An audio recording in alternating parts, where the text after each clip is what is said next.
Hello everyone and welcome to episode 26 of the LightBringers podcast. What the rest of the team don't know is that Spotify have launched a video version of their podcasts and now they probably can be seen on that podcast. Although it is a bit broken right now. But otherwise, welcome to episode 26. It's very soon after 25 because that doesn't normally happen, but I skipped the plays this week because I was hoping the engineer teaser was going to come out, but I don't think it is. But we shall see. It's still in the hope and desire of this being a thing. Otherwise, welcome. I hope you're well. I hope you're good wherever you are in the world, whether or not you're listening live or watching on YouTube or Twitch or Spotify or all the things. Life is busy. Life is good. I hope everyone is well in the podcast as well. Hello, everyone can hear you now. Hello. Hello. Hello. Awesome. Okay, so I've got back pain today. That's the reason.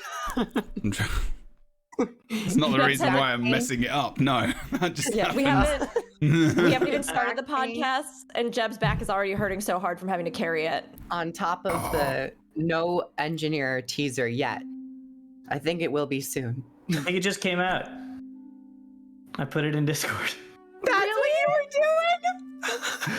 Oh my gosh, it's definitely Gollum-mancer. Oh no, you made artwork. It's a fake art. That's what you were doing. Why are you believing Boots out of anyone? I trust Boots implicitly. Hashtag don't believe Boots. I saw it and I was like, that seems legit. And then I looked slightly closer and noticed the MS Paint airbrushed border effects of the artwork in the back. And then I started having doubts. Someone posted one and replied to my tweet on Twitter today, and it was like this big robot thing. I can't remember what it was, but I was like, Jebro, it's called the Gundam. Was it Gundam? I barely saw it. It was on my phone. I wasn't wearing my glasses. I can't see. Oh, Jebro, that is no a Gundam. Excuses. It is a Gundam, though. Come on, Jebro. Is it? I'm gonna like that one. I don't know. Put on Chicken Noodle. That was a good one. I don't know all the names for all the things. America's weird. I didn't tell me the names. I know it's not American, but still. This is an educational stream. Hey, I have a question, Jebro. I'm looking at your stream right now. Yes. And I'm looking at our Discord chat. Yes. And did you intentionally put my room 20 shades darker than... Oh yeah, it's a bit darker, isn't it? 20 shades darker. That is the prequel to 50 Shades of Grey. Everyone is a bit darker on that screen for some reason. I can change it maybe. Oh, you have color correction because this was, I think this was, oh yeah, because Kruf. Is that where I was? So yeah, that's where Kruf was weeks ago. And basically we had to color correct for your makeup one day. So, oh gosh. Do you remember that? There you go. So it should be better now. There you go. Goodness. I'm sorry. Did you not get the memo at the start of the stream of needing to replicate Kruf's makeup from a few weeks ago? I tried. I thought you got that. That was a while ago. Take it off. It was too good. Oh gosh. So much expertise. This podcast is already off to a wonderful start. I'm loving it. We don't always just have to talk about Guild Wars 2. Well, I mean, No. Sometimes. And I feel like you're trying to get borrowed time. Well, I'm always borrowing time. Have you seen my hairstyle? Deborah, before we continue, are you not gonna share the silhouette that is clearly the correct silhouette and put it on screen? ArenaNet sent it to Boots, Jeb. You have to show it. It's a special exclusive here. Okay. To unveil. Let me just download this epic image for the stream. We have to praise the artists who worked so hard tirelessly. The ArenaNet art team is just the creme de la creme. Exclusive. You have to watch the VOD.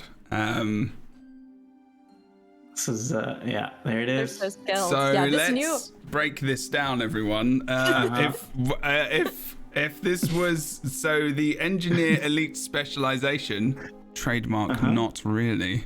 Not really. Because we're pretending this is maybe, and someone, you know what the internet is like. No, wait, it is the real one because they emailed it over to Boots, and Boots has enhanced it. Yeah, this was This was actually just in the corner of another document I received. So like I had to really zoom in. That's why it's a little grainy. But you know how they do that sometimes? You know how they do that sometimes with the solos? They hide it in something else? That's what happened here. Yeah, they wrote you like a really nice heartfelt message just about like, hey Boots, thank you so much for being such an attractive face of this game for so long. I wish really it was a cease and desist actually. Said, please stop with the bad builds. Wasn't this in the trash can, like on the desktop as well? Like, wasn't this like? If we compare this to the others, there might be some issues. There might be some differences that maybe the stream or like anyone who can see things probably, or even see vague out shapes, could probably make out that this might not be legitimate. What I really love about this is how much bigger one armpit of the golem is than the other. Like Perspective, bird chest is flipping perspective. It's the angle, it's the perspective. You're right. Did you literally just take a paintbrush tool and plopped in a white circle? Because that looks like exactly what you did. Or use the rubber. Did you use the eraser? Or the eraser. So this is exactly what happened. This is my artistic process. Approximately There's a process to this? 3 minutes ago, I went online and found a picture of Scruffy 2.0. I then, using a eraser tool with a little bit of a, what's it called? Like not straight liney thing, edge. Yes, the great artistic tool, not you straight mean liney. the paint spray, the paint sprayer? Not a paint sprayer. No, it's like from paint.net, so it's got different tools. But that's more advanced eraser, than paint. right? I took the eraser, and then I erased around it with a big eraser, and then I took a slightly smaller eraser, and then I erased in one of the armpits, and I took an even smaller eraser and erased in the other armpit. That's why they're two different armpit sizes. No, I'm really curious. Is this a class in perspective? Yeah. What led you to this? What like inspired you to use two different sized erasers in either armpit? Very. I mean, hold on a second. Let's look at the original picture. I think there's. I'm not going to lie to you, Boots. It's pretty bad. Wow.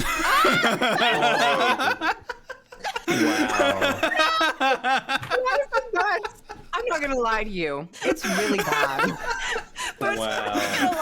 This is garbage. This is really terrible what you've made. You are rescinding your art degree. No. This is. I mean, to be fair, it was really fast. I did it fast, but I thought it was. I thought it was good. I thought.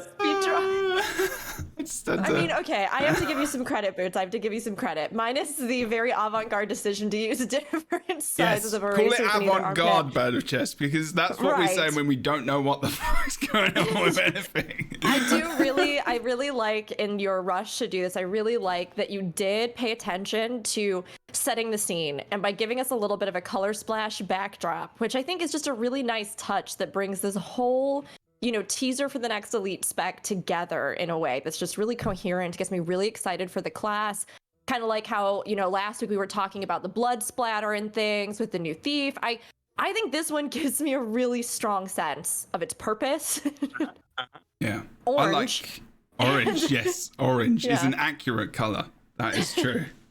I like the way you copied and pasted it into Discord. That was very well done. The quality is high. Oh my. I'm sorry. I love you. Boots, thank you for being a good friend. Thank you for being a good friend to Jebro and trying to give him something to have to hold on to. Thank you for being a good sport. Yeah, thank you. Exactly. I liked it. It's the thought that counts. Mm-hmm. And actually, Boots was trying to help me. That's true. Also, I did make it a little shitty on purpose because I wanted the last elite spec for Jebro to just look awful. To be a little bit bad. To be a little. Okay, I take back that thing about being a good friend. I take that part back, but... Boots was fired from the LightBringers this week. Everyone's been fired. Intros? I don't even think we did intros. Oh, we don't need to do intros anymore. Everyone knows who you are. Go and watch another episode. You'll find out. I'll do all your intros. I'm sorry. Boots can draw things sometimes very badly. Truth is just random AF. and Bird of Chess changes their name. Yeah. There you That's go. my legacy. That Who changed their changed name? my name.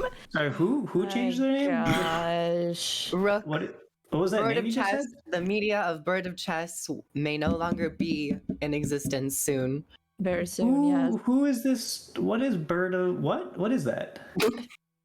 Why don't you start with introducing yourself with your... I don't know if your name is new or different or changed as of yet, but you can talk about it now, for example. Oh my gosh. But No, let's we're do gonna be intros. changing Let's soon. do that. Yeah. Let's do the introductions. Okay, I'll do a little bit of mouth music.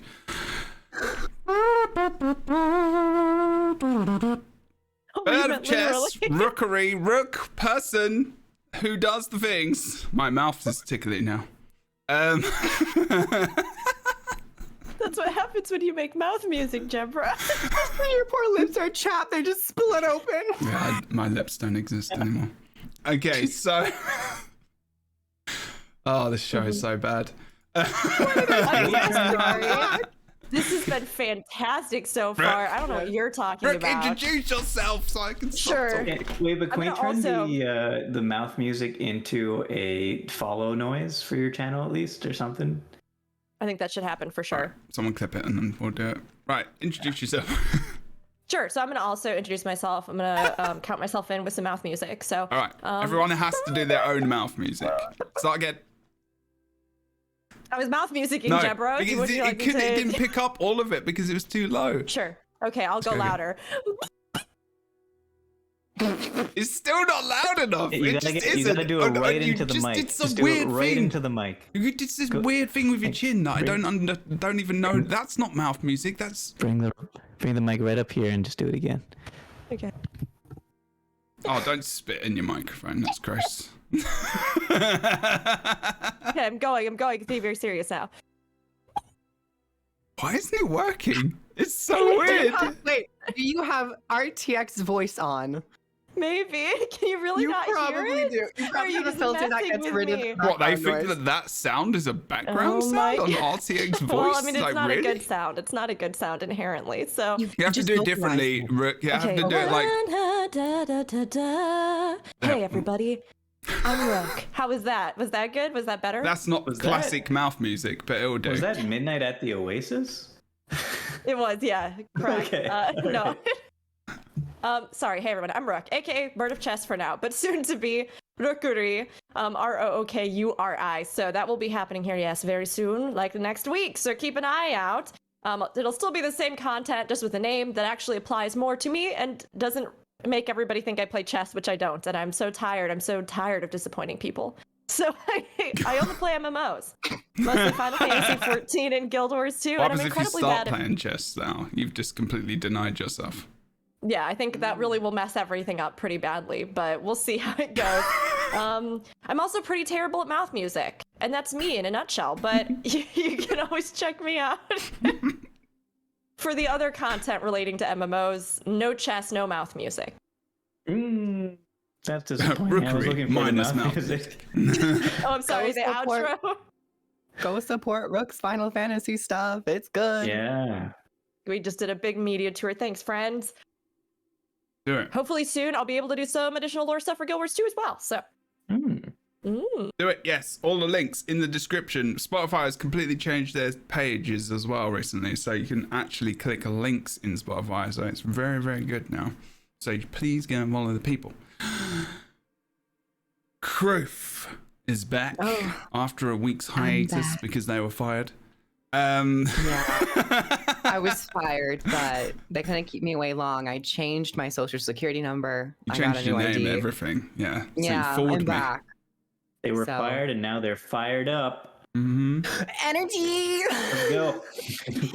What So do you I do? have Where to do you do do a- it? And you have to do Oh, a mouth music intro. Okay.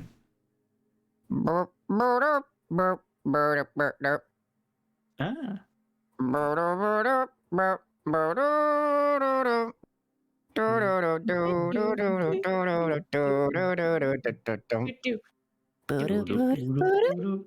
Hi, I'm Kroof.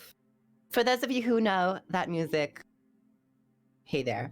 So I do a lot of YouTube stuff over on YouTube. I do some normal Guild Wars 2 videos covering news and topics and gameplay. I'm working on a really big lore video right now, so I'm putting all of my creative juices into that. But I've also been starting and more consistently streaming here on Twitch, Tuesdays, Wednesdays, Thursdays, and here on the podcast Friday. Excited that I get to be back. I did lose my streak, but hey, all good things in life must come to an end, and then immediately resuscitated. So thanks for having me back.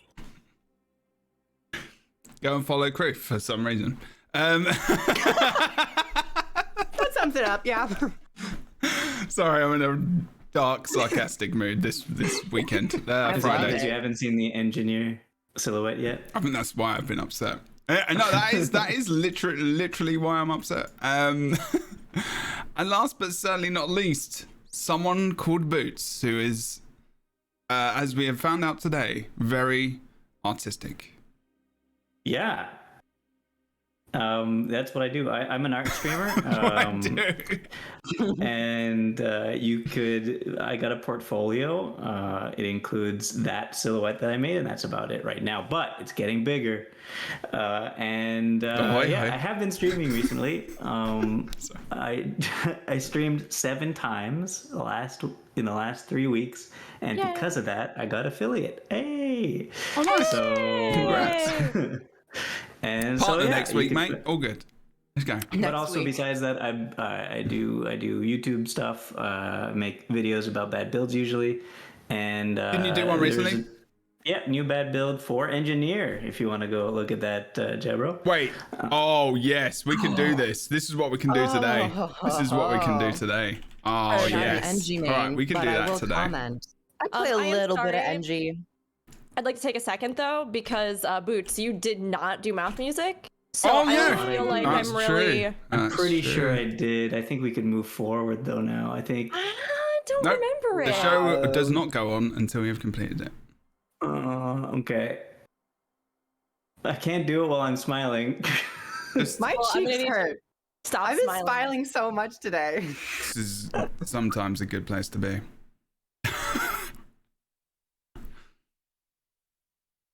We can't How's hear that? you No. at I all. hear you at all. Yeah. You gotta Oh, no. make ASMR. You have to make love to You the literally microphone. were just trying to tell Rook how to talk Yeah. into a mic like 5 minutes ago. Is that? Do you want to is that also? so? Maybe why? I also this have is, the this is a thing question turned I need off. to Hold on a ask second, you. I'm gonna- Actually, wait, you have RTX voice as well? Like, who doesn't I have might. this? I might. I definitely did something there. I'm gonna look.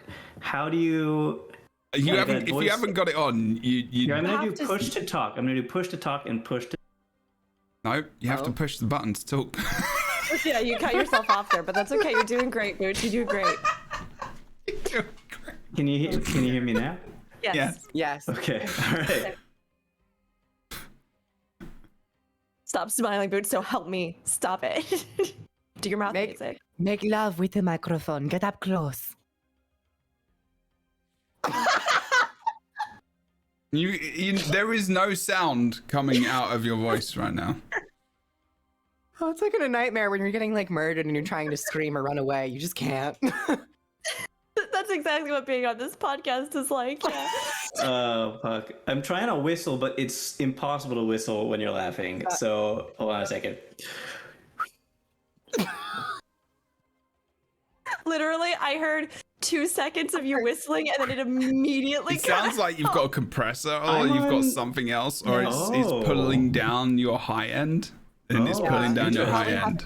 Probably have like a gate somewhere. It's not a compressor. It's not a gate. It's something else. It's a Okay. Something like that. limit. It's a limiter.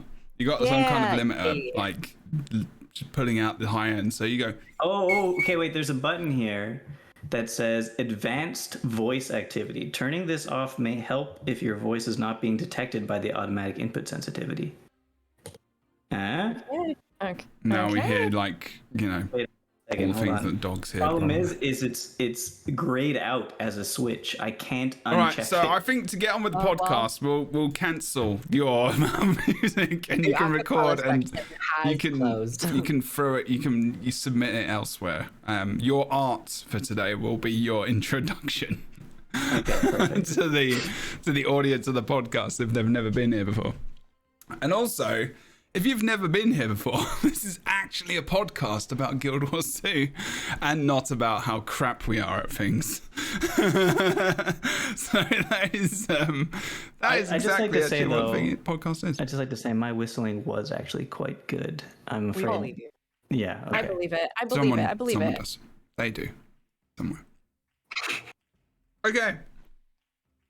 So, I've got your build on in the background, and it's very interesting. It's probably just going to be 7 minutes of just talking to each other for the first bit, and then the build afterwards. Yeah. I've Yeah, just but got it there.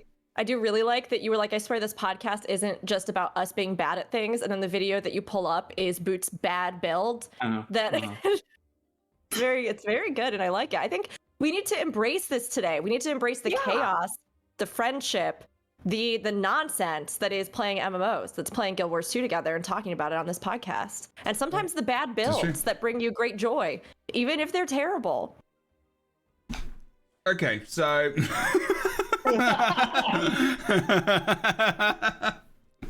we can talk about the bad build when we get time, hopefully.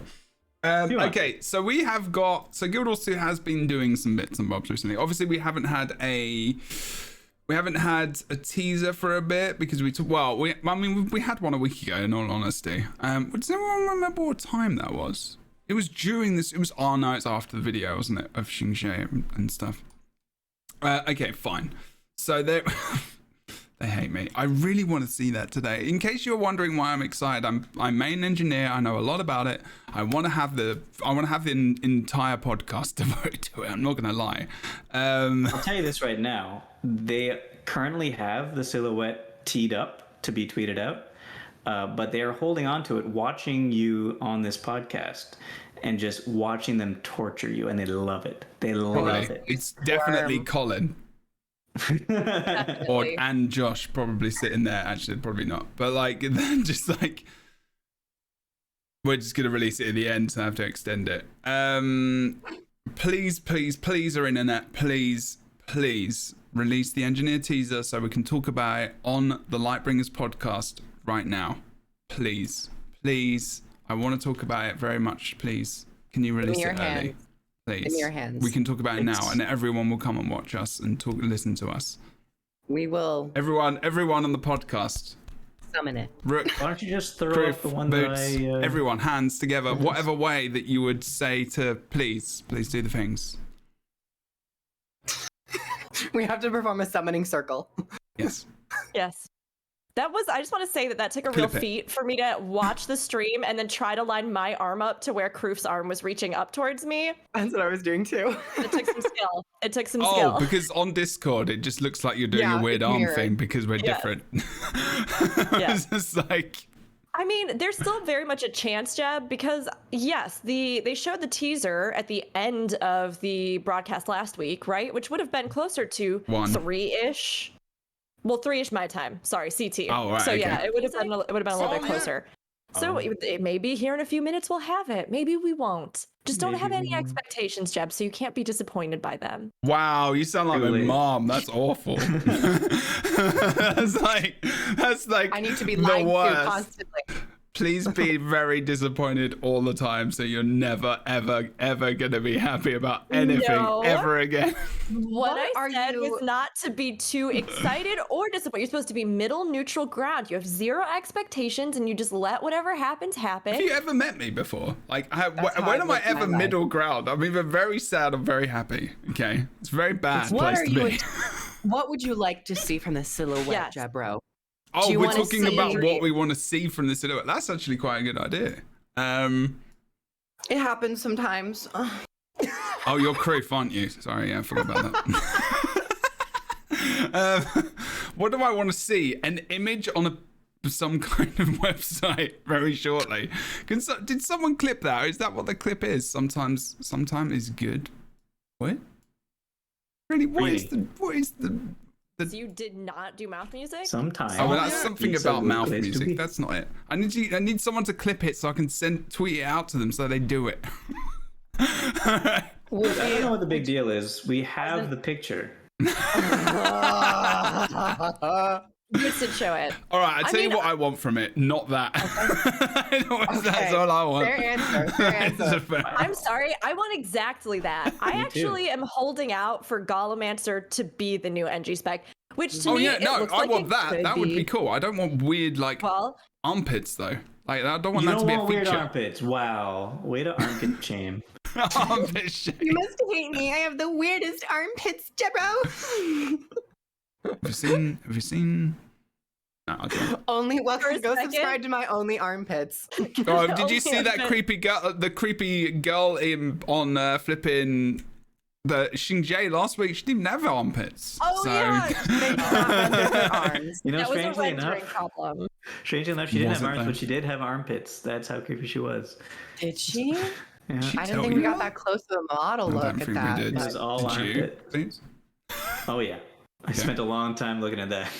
Like I'm transfixed by this This is everywhere model. now. This is a nightmare. Okay, so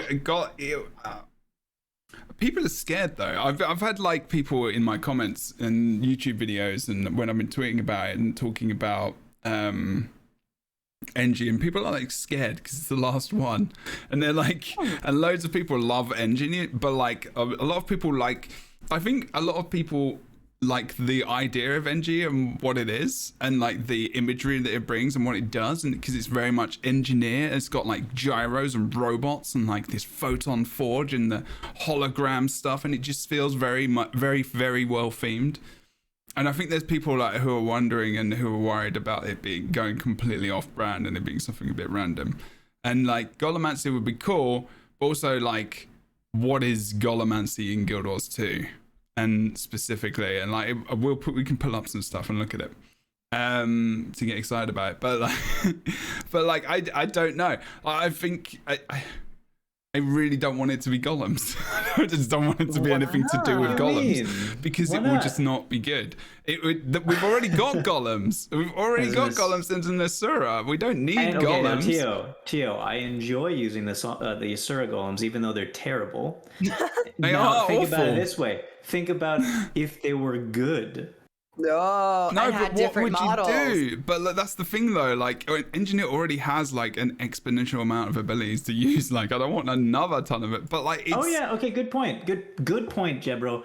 For the new lead spec, let's not give engineer any new abilities. They already have too many. No. I would 'cause it's gonna be personally fun. love It's gonna it. be like a kit, isn't it? It's gonna be like it is already like the Golem. Like, because we've got Hot Photon Forge on Holosmith. That's cool. I don't mind if it was something like that, and you just put on like this armor. Like that would be cool. But I don't know about that because don't we already know a little bit about it because of the fact that It's leaks, no. No, not leaks, not leaks. This is when the what's it called? Sorry, Rick. I'm gonna come back to you. I When know the you wanted beta to- started up. When the beta started up, people noticed that if you right-click some F skill abilities on Oh. engineer, the Ranger name your pet pop-up comes up. You did get that. Mm. So I actually was also thinking about that of like a possibility where you have instead of a Flippin' tool hell. belt, you get like a golem pet or multiple golem pets that you have to choose to use. Like you could have like a damage like golem, a more bruiser golem, some more support utility golem. But then maybe you could also go into the golem and kind of like do this beast mode, but instead of the golem fusing into you go into the golem. I like the idea of going into the golem. I like that a lot actually, and I don't know if I want different types of golem as like different utility skills or whatever. I think I would rather one golem that you could modify. You know. That would be really interesting because thus far we haven't had. I guess maybe if there were different things you could slot in, almost kind of like you would be slotting in different skills, and like you could do that, but we haven't had anything else really beyond, I guess, like getting to pick which pets you use and them having different skills or stuff there. It's not like we've had anything with other classes where you can really like customize the base functionality of something in your class, like a specific pet or something like that, where, you know, I think that would be really cool to be able to do that. Or like if you had different skills or things on or whatever kind of interface they decided to do, it did affect your golem differently. Like, you know, if there's one that was like an arm cannon, it would say something like your golem will now have an arm cannon in blank mode if you have this skill into you. Like that would be really amazing. I think it'd be really fun to have Golemancers because I think there's a lot just to play with already in the lore with that. I think the idea of something, like the pet, I think that's kind of a cool idea, but I hope that you do get to actually use it like power armor because to me, that's like taking something and then building something new and fun off of Engineer that I think still feels totally appropriate to what engineers do in the world, but isn't like it's something different and fresh for Engineer, which I really think we need. And we've been seeing with all the other classes, they're trying to subvert certain things about how they play and what they do. So something like that would be fun, like an almost Ranger pet-esque, but then like what you said, Karoof, as opposed to them merging with you end up going into the suit. That'd be awesome. So I remember, I don't know if you guys remember, on a Lightbringer show way earlier, we were doing predictions for Elite Specs. And this was even before the icons came out. I was 10. Yeah, and we did talk You were about 10. That's true. We did talk about for NG. I think we settled on some kind of like fix-it toolman, but who also has golems and can fix them just like they could fix their turrets. Now, we also said what would be really cool is if your idea of you have a bunch of different types of golems, defensive, offensive, etc. If you have those as maybe utility skills instead of it being your pet, whatever. I don't think that's what's going to happen. But if you have a bunch of different types of golems, we were like, it'd be really cool if a bunch of different engineers get into the different types of golems, and then if they're in the same area together, they could make Voltron. Oh yeah, they can form up and create like a larger unit. Oh, you mean like Power Rangers or something? Yeah. A Megazord.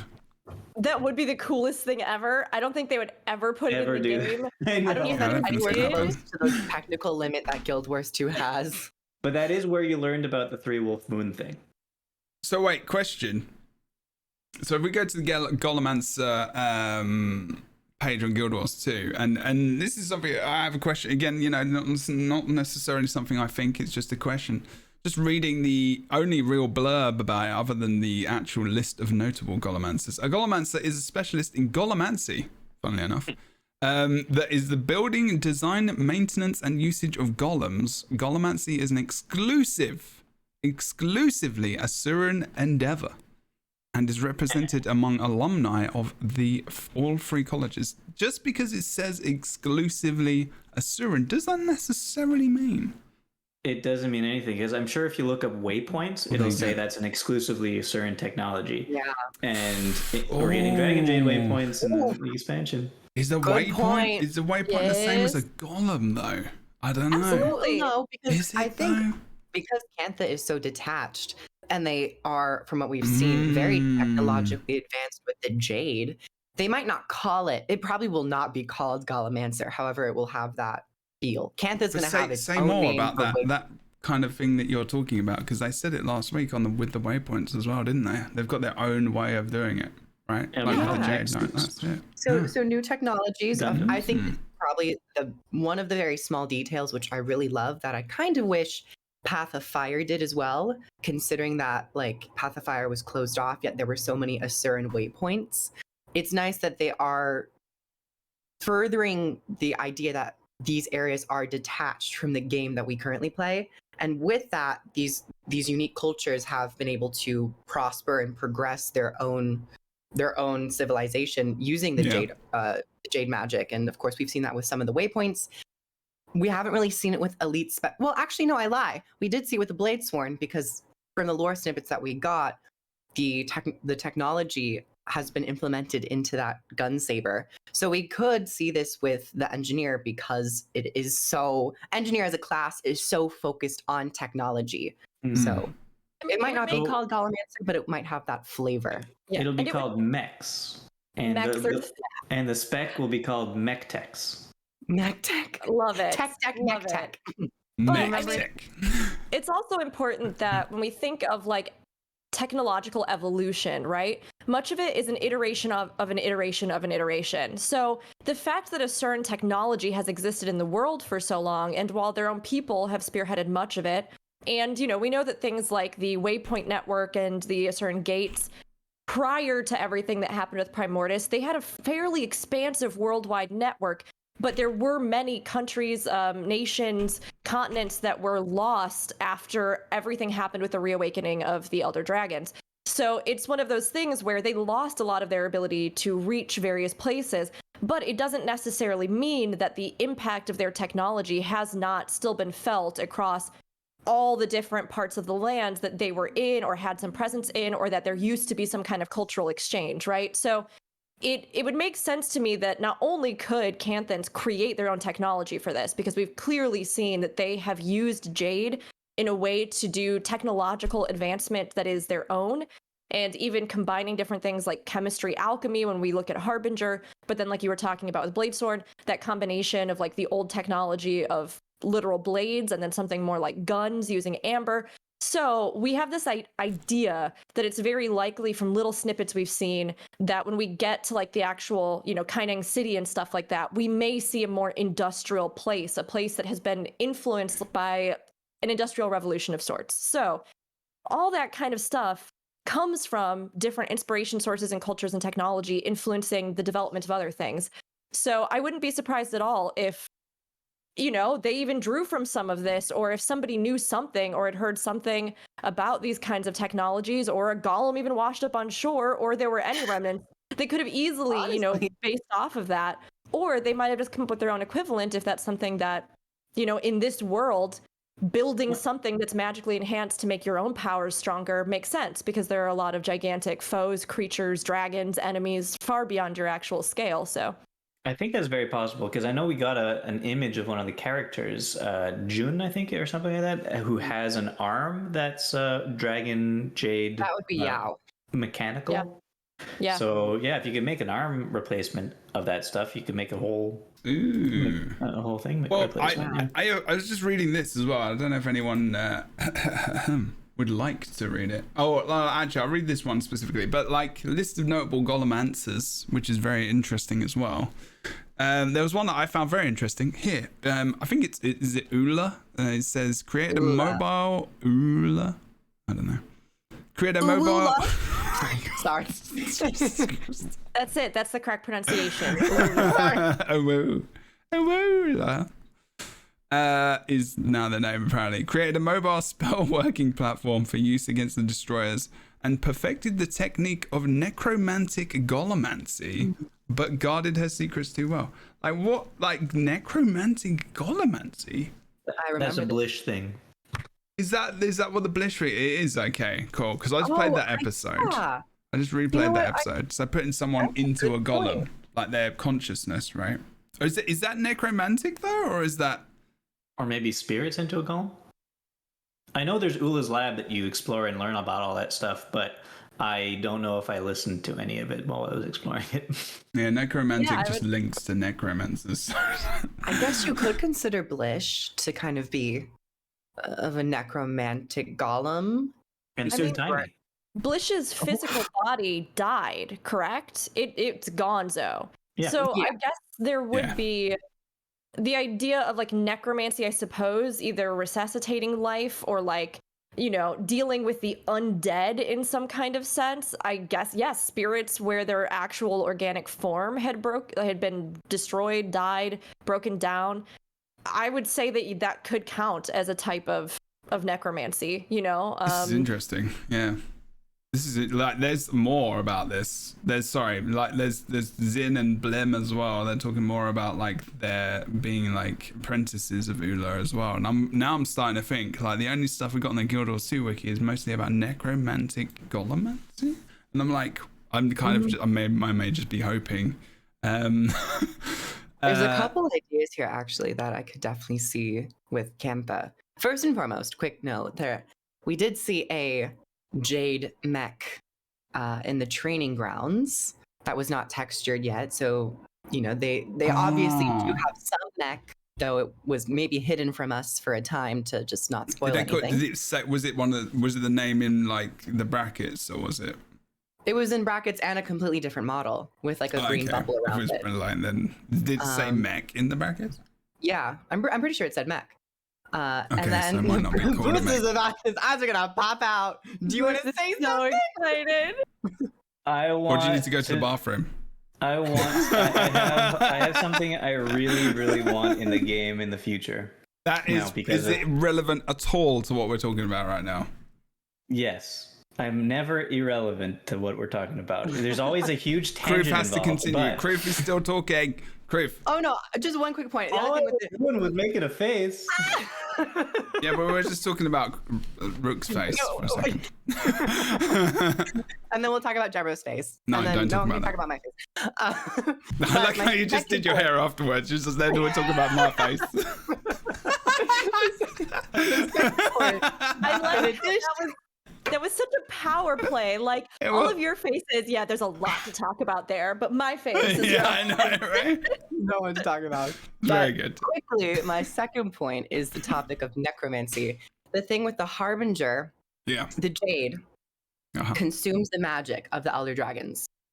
And that's kind of how they've been perhaps prospering, utilizing many different magics. The thing with Harbinger is that it directly connects with Zaitan, because there was an animation that showed Zaitan spawning above you when you go into Shroud. So this necromantic gollemancy thing could go with Engineer. I don't know if they are going to do it, but it's a possibility if they tap into Zaitan's magic to like utilize spirits or put them in golems or just use the Oh stage yeah! tech Oh my for them god! in Putting golems. spirits into Well, golems. Like what? we Like do, as like the Exalted, maybe, but in Yeah. a Canthan setting. and we do also know that at least from that preview Xingje that we saw last week, there are like emerald colored spirits that roam around at night.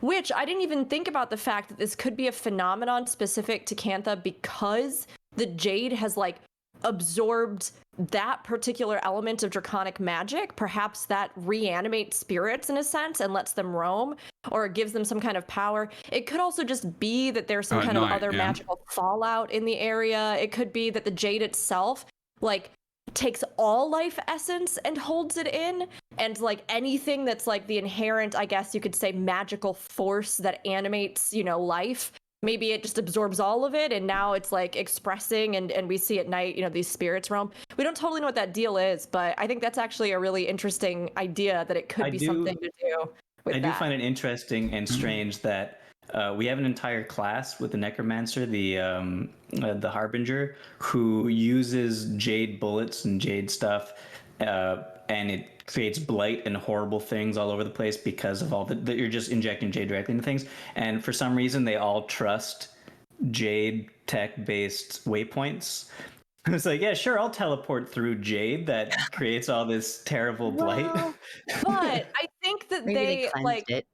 yeah, I think the Harbingers seem to, we know that they alter this somehow, right? Like part of the like the tonics and things that they drink, they are made using jade, but it seems as though they might fill them with a corrosive force. So I that's think- why in and of itself it has some kind of corrosive power. Maybe, yeah.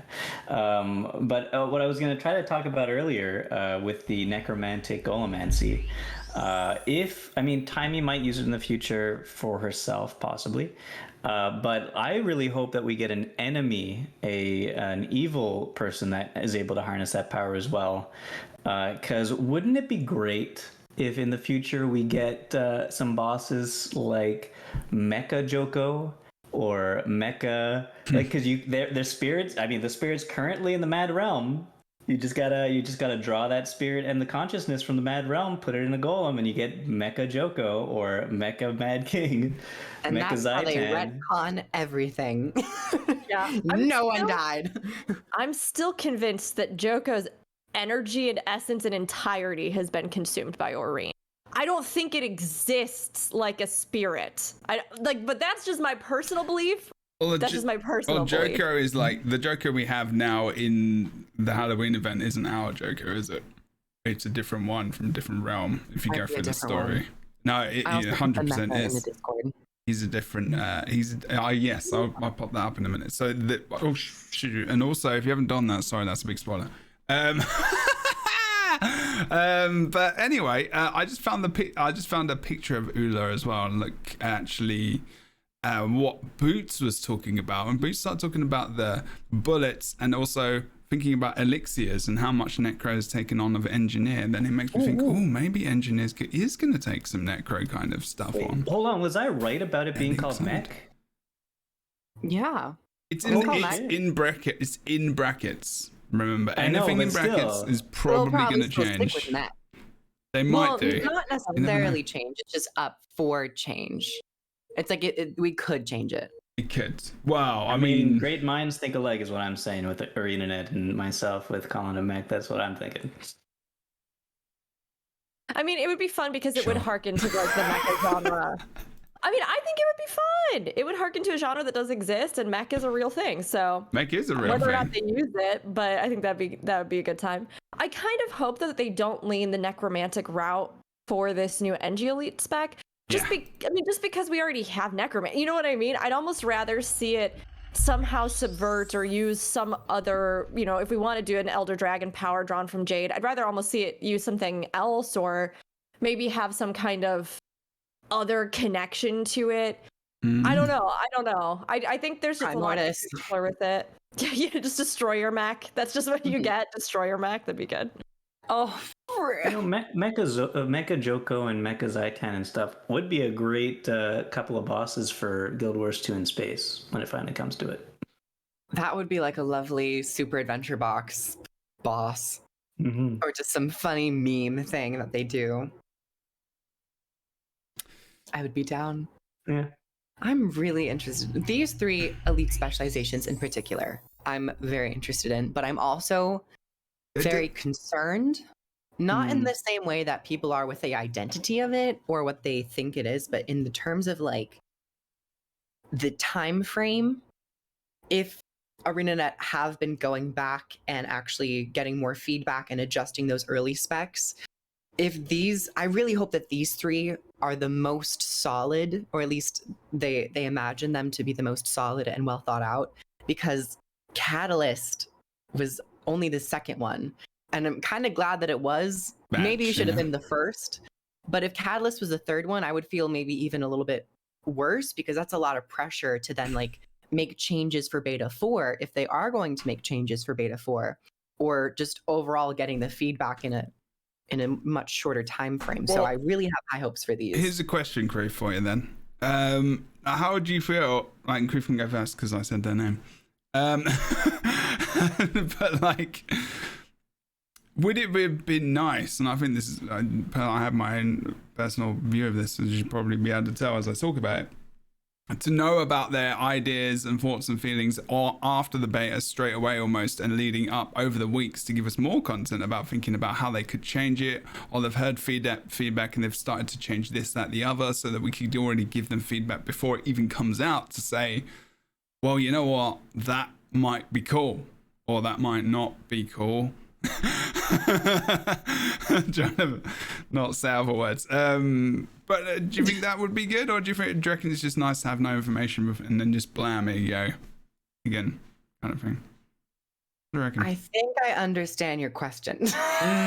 Should we have update notes before they come out, basically, or should we have some kind of further feedback on their ideas of changes, like as they develop? Because, like you just said, like, we're wondering if they are going to bring changes back in the beta. So if they were going to do that, it would be nice. Would it be nice to know before it comes out? Like, I would say I hope for beta 4. I do hope to see like a week before us get a full patch note summary.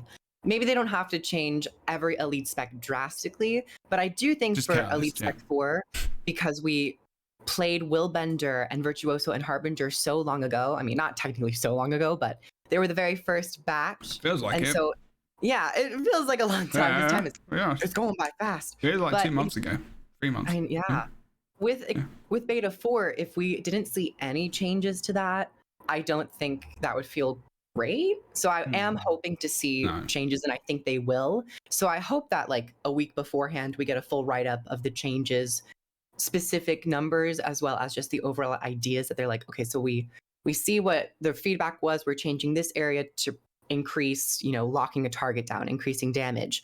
Oh, we're also still examining this, and we're a little worried about this, but we want to get some more feedback on it. I think that would be a wonderful thing to have before beta 4 in particular. That would even make a fantastic live broadcast, because they've been doing more of these like live talks. I would love to hear some of the like balance team, or hear them talk about how they are thinking through these classes. I mean, we even talked about it when they were doing these previous betas, right? Like, I would love to have an idea of how they envisioned this or what things they think are real strengths for this, and to have them sit down and say, yeah, hey, this is the feedback that we got, and we're sort of looking at this, and now for this next round, these are some of the things that we kind of changed with it. That would be really fascinating to see, and it would also be something that, I mean, not many other MMOs do, right? Like, I think for good reason, it's really difficult when dealing with numerical changes, potencies, all that kind of stuff. Communities tend to get like very, very intense about them and really up in arms, to the point where certain other companies have just stopped even disclosing that information almost at all. So it's like, it's tough to try and figure out how much you want to share ahead of time when it is a work in progress, and sometimes people forget that. But I would love to see them actually talk about this. And I can only imagine we're going to get changes for the next big group, It wouldn't make sense to have multiple beta periods and then do a whole new here they all are again without necessarily having someone better clip that. You know what I mean? Because if it doesn't happen, I mean, it's okay too. They might not. It could be that they just want in this, they're like, hey, in case you missed them all, is it here's okay? another run at them for more information. But is it okay? Is it? Objectively, in terms of progression of a game and seeing feedback, I would probably say no. However, I do realize that this would still be classified as a beta, and they might want to test all of the elite specs together and get that information. So you got the very limited view of data, and then at the very last one, you bring all the elite specs together and see how that plays. Maybe then they'll start to be more communicative with changes. But I do think there are obvious changes that can already be done with the class and the elite spec in and of itself. Okay. I agree with Kurf. It would be, I think they can do whatever they want with their betas. You know what I mean? It's like, I think maybe the biggest problem would be if the actual game came out and they were like, yeah, we got all your feedback and we decided, screw it, and we threw it in the dumpster. These aren't actually the elite specs. They were like, and the Ender Dragons comes out April 1st. Yeah, that would be bad. But them doing whatever they want with these betas, I mean, they can get their information however they want, and bringing them back for a second round, like Kroof said, either to see how they perform alongside each other or to just see what a second round of people's opinions are. They can do whatever they want with that, but I think it would make sense for them to do some changes and then test them all out again. Oh, for sure. I expect them to make changes for the 4th beta. I 100% hope they do.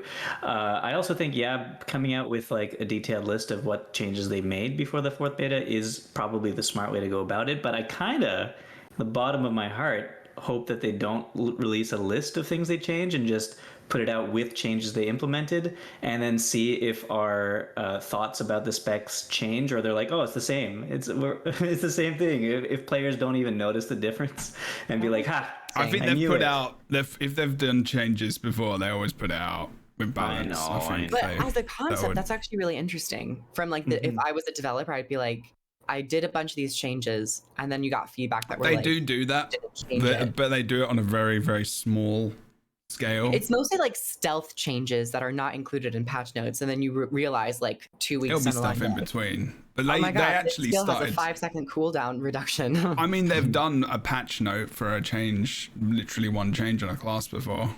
So yeah, sometimes they might just forget to add it to the list. Just forget.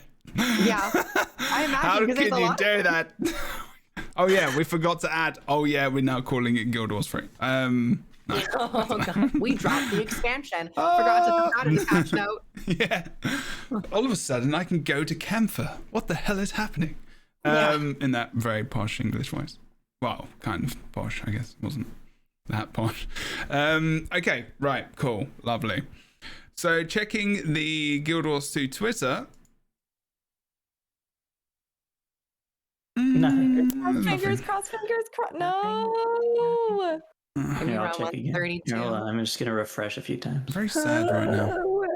We're struggling to keep afloat. I mean, we're not. Because we just really, had an entire talk about Golomancy, and I didn't expect that whatsoever. So well done, everyone. Apart from Criff, who just insulted the entire podcast. And that's why I got hired again. And fired. It's that easy, everyone. It's that easy. They did come out of a blog post today, though. Let's have a look at that. Why not? And also, there has been just lots of stuff in Guild Wars 2. And Actually, there will that's be as another well. thing we could look at, though. The roadmap. Yeah.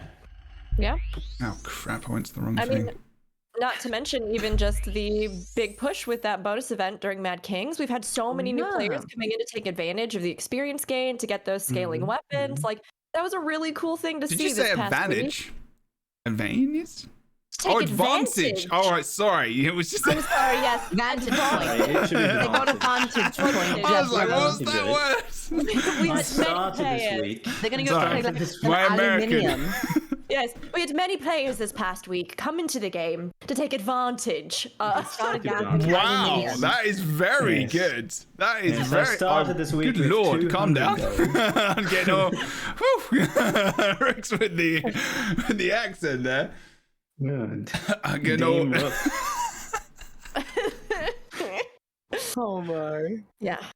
Yeah, there's nice. That was very good. You made me miss the homeland there. Aw. I'm gonna lie. Oh, I did it. Aw. Sad now. Brov. Doing brov. I was talking. Well, actually, funny enough, one of my friends from back where I lived, which is like northeast London, which is kind of like Cockney, very much like, very much like if you've seen like Lock, Stock, and Two Smoking Barrels, like that accent. I'm talking like, proper Cockney, and like that's what my voice is like. It's not like it nowadays, but it used to be.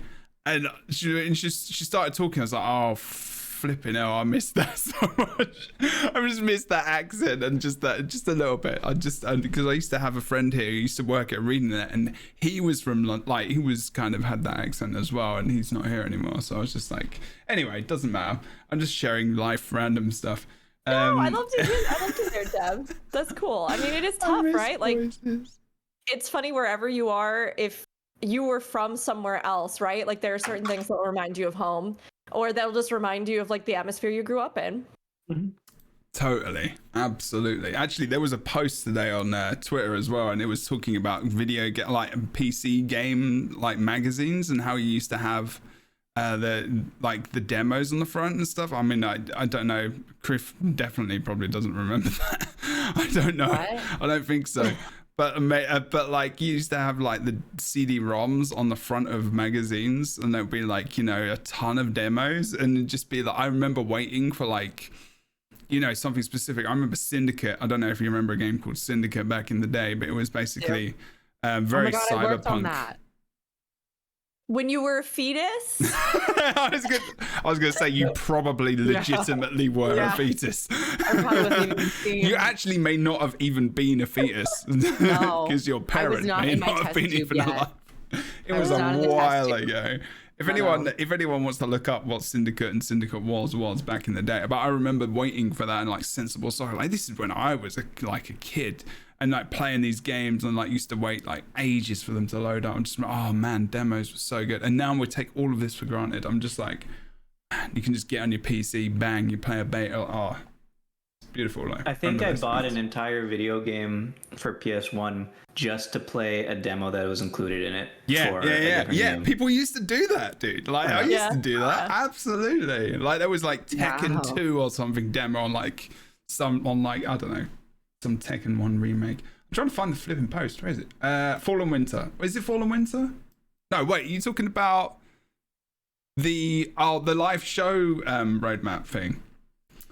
Sorry, I'm just reminiscing about old video games because there was something about Mortal Kombat the other day as well. 30 years ago, like this week or something, they started working on Mortal Kombat. Wow. Mortal Kombat was like one of the biggest games. Like it changed like so because they did motion capture stuff. Oh my good lord! No, it wasn't even motion capture. It was live. Yeah. What was it called? You just capture literally the video and it's just green screen and they use that. Yes. Bebop and I were just recently, my partner and I were just recently watching some Morrowind and Oblivion lore videos. Oh, and we had this nice. moment where we were like, oh yeah, it wasn't that long ago that those came out. And then we looked it up and I was like, oh no. Yeah. It's been Yeah. so long. Absolutely. Like I I have remember. a question. Okay. Yeah. Rook, does Bebop call you Rook Steady? Oh my gosh, I knew it would happen someday here on this podcast. Bebop isn't from that sometimes. though, is it? No, bebop was actually just a reference to the actual jazz genre, which is actually what Cowboy Bebop is named after. But everybody always thinks that it's either because of Cowboy Bebop or because of I thought it was Teenage Mutant Ninja Turtles. Yeah. I literally thought it was because of Turtles. Like, and I thought I was like, literally, I just never wanted to ask. I was just like, so wait a minute, you're Bebop and Rocksteady? Like, is that like? I do think it's adorable, and I do love that. I do think it's very good. They are awesome. Bebop and Rocksteady, like, were just amazing. And like, also in America, it was called Teenage Mutant Ninja Turtles, but in England, it was called Teenage Mutant Hero Turtles because we couldn't have ninja because it was too violent. What? Yeah, they changed the name. I had no idea about that. Yeah. It was too. So I think it was too violent or something. But they honestly, like during the show, they refer to each other as ninjas quite often. Do they change it each time they refer to each other? No, as I don't ninjas? think so. I don't think so. Okay. They're just Kurt, ninjas. did you just get so bored listening to us talk about old people stuff that you were like, it's time? Sorry, what? I was just wondering about what was happening with your nose there and the pen thing. I just wanted to. I don't know. Wait, what you said? What? I put bobby pins in my nose.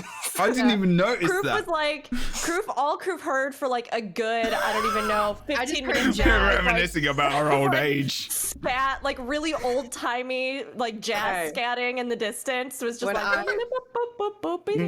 I tend to my own devices when the conversation is actually behind me. You can relate to older video games. What are you talking about? You love that. You love it. Oh yeah, definitely. I love Pong. Okay, so the Guild Wars 2 End of Dragons winter live stream look at the broadcast schedule.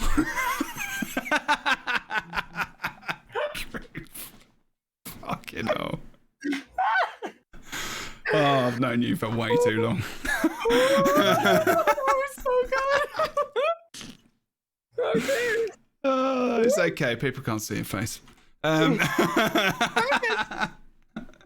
They're on the webpage now. It's okay. Right, so more Guild Wars 2 End of Dragons previews are coming your way soon. As we look forward to the winter holidays and the expansion release day early in 2022, here's a schedule of our planned Guild Wars 2 End of Dragons live stream broadcast between now and launch.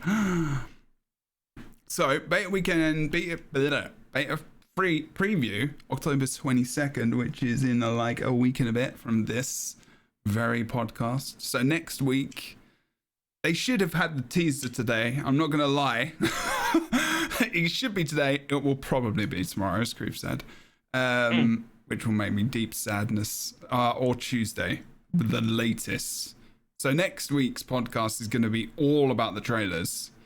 It should be anyway. Probably. And then the next week, we're going to be probably having plays, and we'll see how that goes. I know... Wait, next week, aren't they going to be doing a live stream about the Oh, beta crap. Yeah, that's true. I think that's what that's going to be about. Wait. Oh, there's going to be too much, isn't there? This is why they should have released the trailers this week. Wait. So wait a minute. So aren't they a little bit late?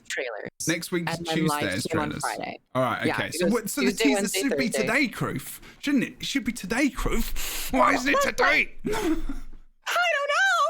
Good Lord. It should be today. Calm down. No. It's gonna be fine. No. Calm down. The worst thing to say to someone when they're not calm is to calm down. I will. You're fine now. I mean, it still might pop up today, but the very first Thief one did come out Saturday, which I think we were all a little confused by that. We're like, we don't typically get Saturday posts. And then Friday was a live stream, so they put it out on Friday. It still could drop today. They normally have very clear boundaries about weekends. Yeah.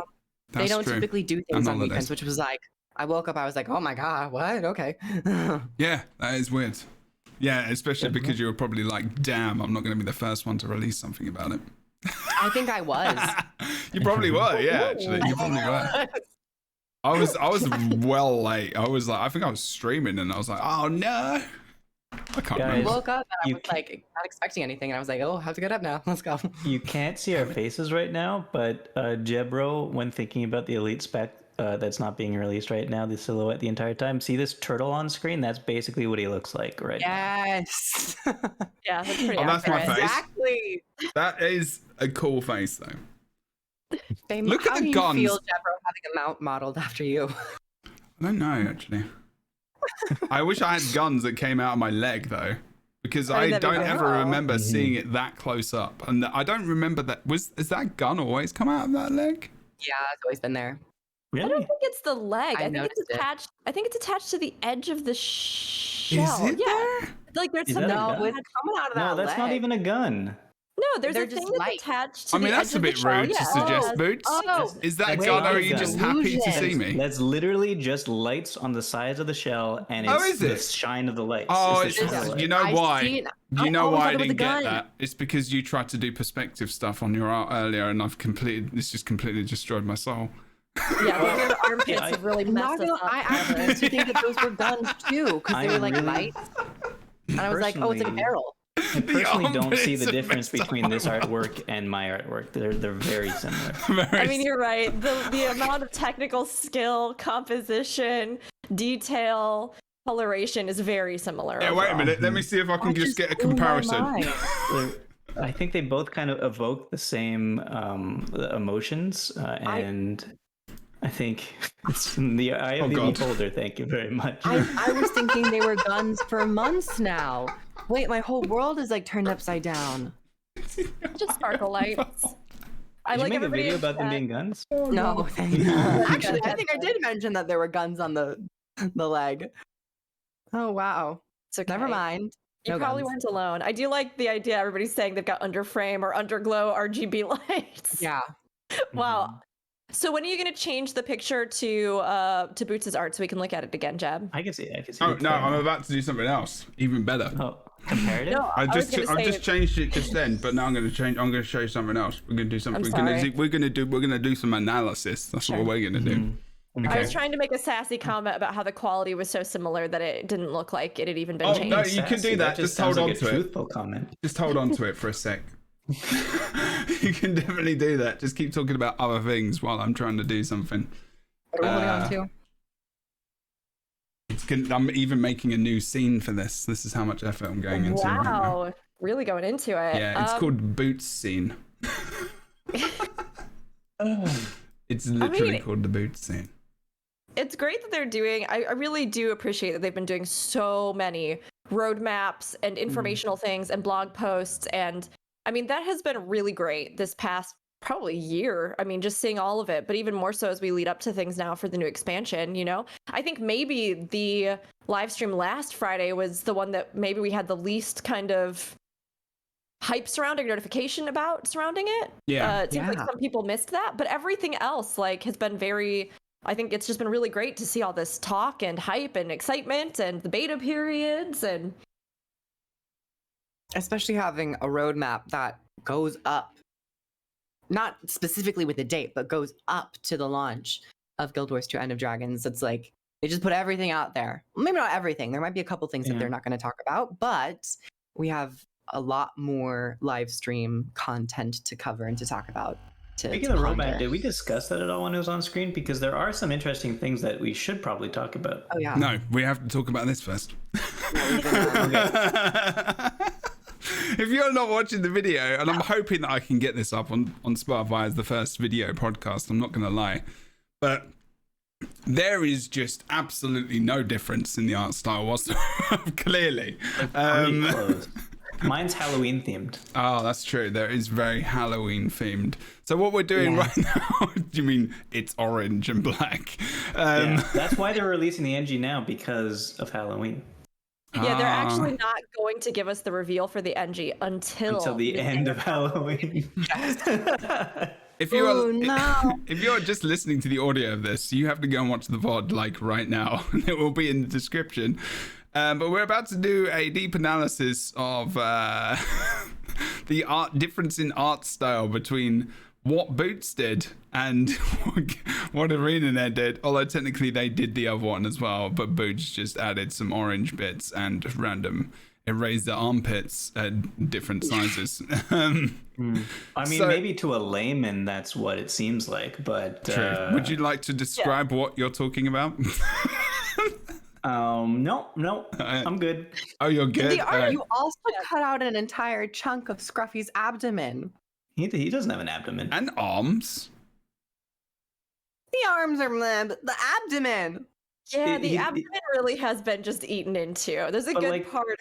Is it He's all stealth floaty. armpits though? They actually have like Scruffy has bits. He actually has floaty bits. His arms are not attached to the rest of his body. First of all, This is not an Scruffy over got 18 that podcast. So no, hold Please- on. Keep talking please about his look at the bits. actual Scruffy picture and see how his arms are not connected to his body. Number one, his legs are not connected to his torso, and his like feet are not connected to his legs. Okay, so What a are little you bit of art talking about? analysis on this then. Your use of negative space in this Yes, thank black you. and white silhouette was to evoke the otherworldly magical aspects of the golem. I thought you were You saying wanted to magical try ass. I was like, He wanted to show off his sweet magical ass really Oh, well, right. draw attention to it. I've always said this, and I think I should say this more often. But Rook, you really get me, and I appreciate it. thank God someone does. I can also see what Boots is trying to tap into. Like it's a larger societal narrative that is being conjured through the darkness of Scruffy, someone we know to be very bubbly and to come from a bubbly person's mind. But with this shading in the darkness, it really evokes a sense of what humanity has deep within themselves. That's beautiful, but the completely gnawing. wrong. Well, I'm gonna still talk. It's the gnawing. And then out the orange is the If vibrance. it's that art has to boots, no one is exude wrong. from it. It's interpretation, my friend. Exude Have you never done from an it. art class before? What the hell is wrong with you? That's why I love all my art classes. When the teacher said, "Explain your art," I just did that, and she was like, "Wow." Did you use impactful. And I was lots like, of really large hand movements as well? Oh yes, it was the theater production, and she's like, "Oh my god, Excellent. it was so impactful." I was like, "It's a bunch of colors swirled on a canvas," but thanks. Wow, you wrecked Now- it. Since curse analysis was so horrifically off base. Did you just Yeah. dab? Did Kroof just did you just randomly dab? Ruth dabs all the time, Jebro. Have you been on Have you his not been? podcast? Yeah, have you been not been watching? No, but Proof? like I wouldn't dab after some kind of art critique. It's like talking about this. When would you dab? What If do you mean, not when after would an you art dab? critique, when would you dab? I don't When would remember you? that being a thing in And then, someone's production. And it represents the darkness inside of humanity.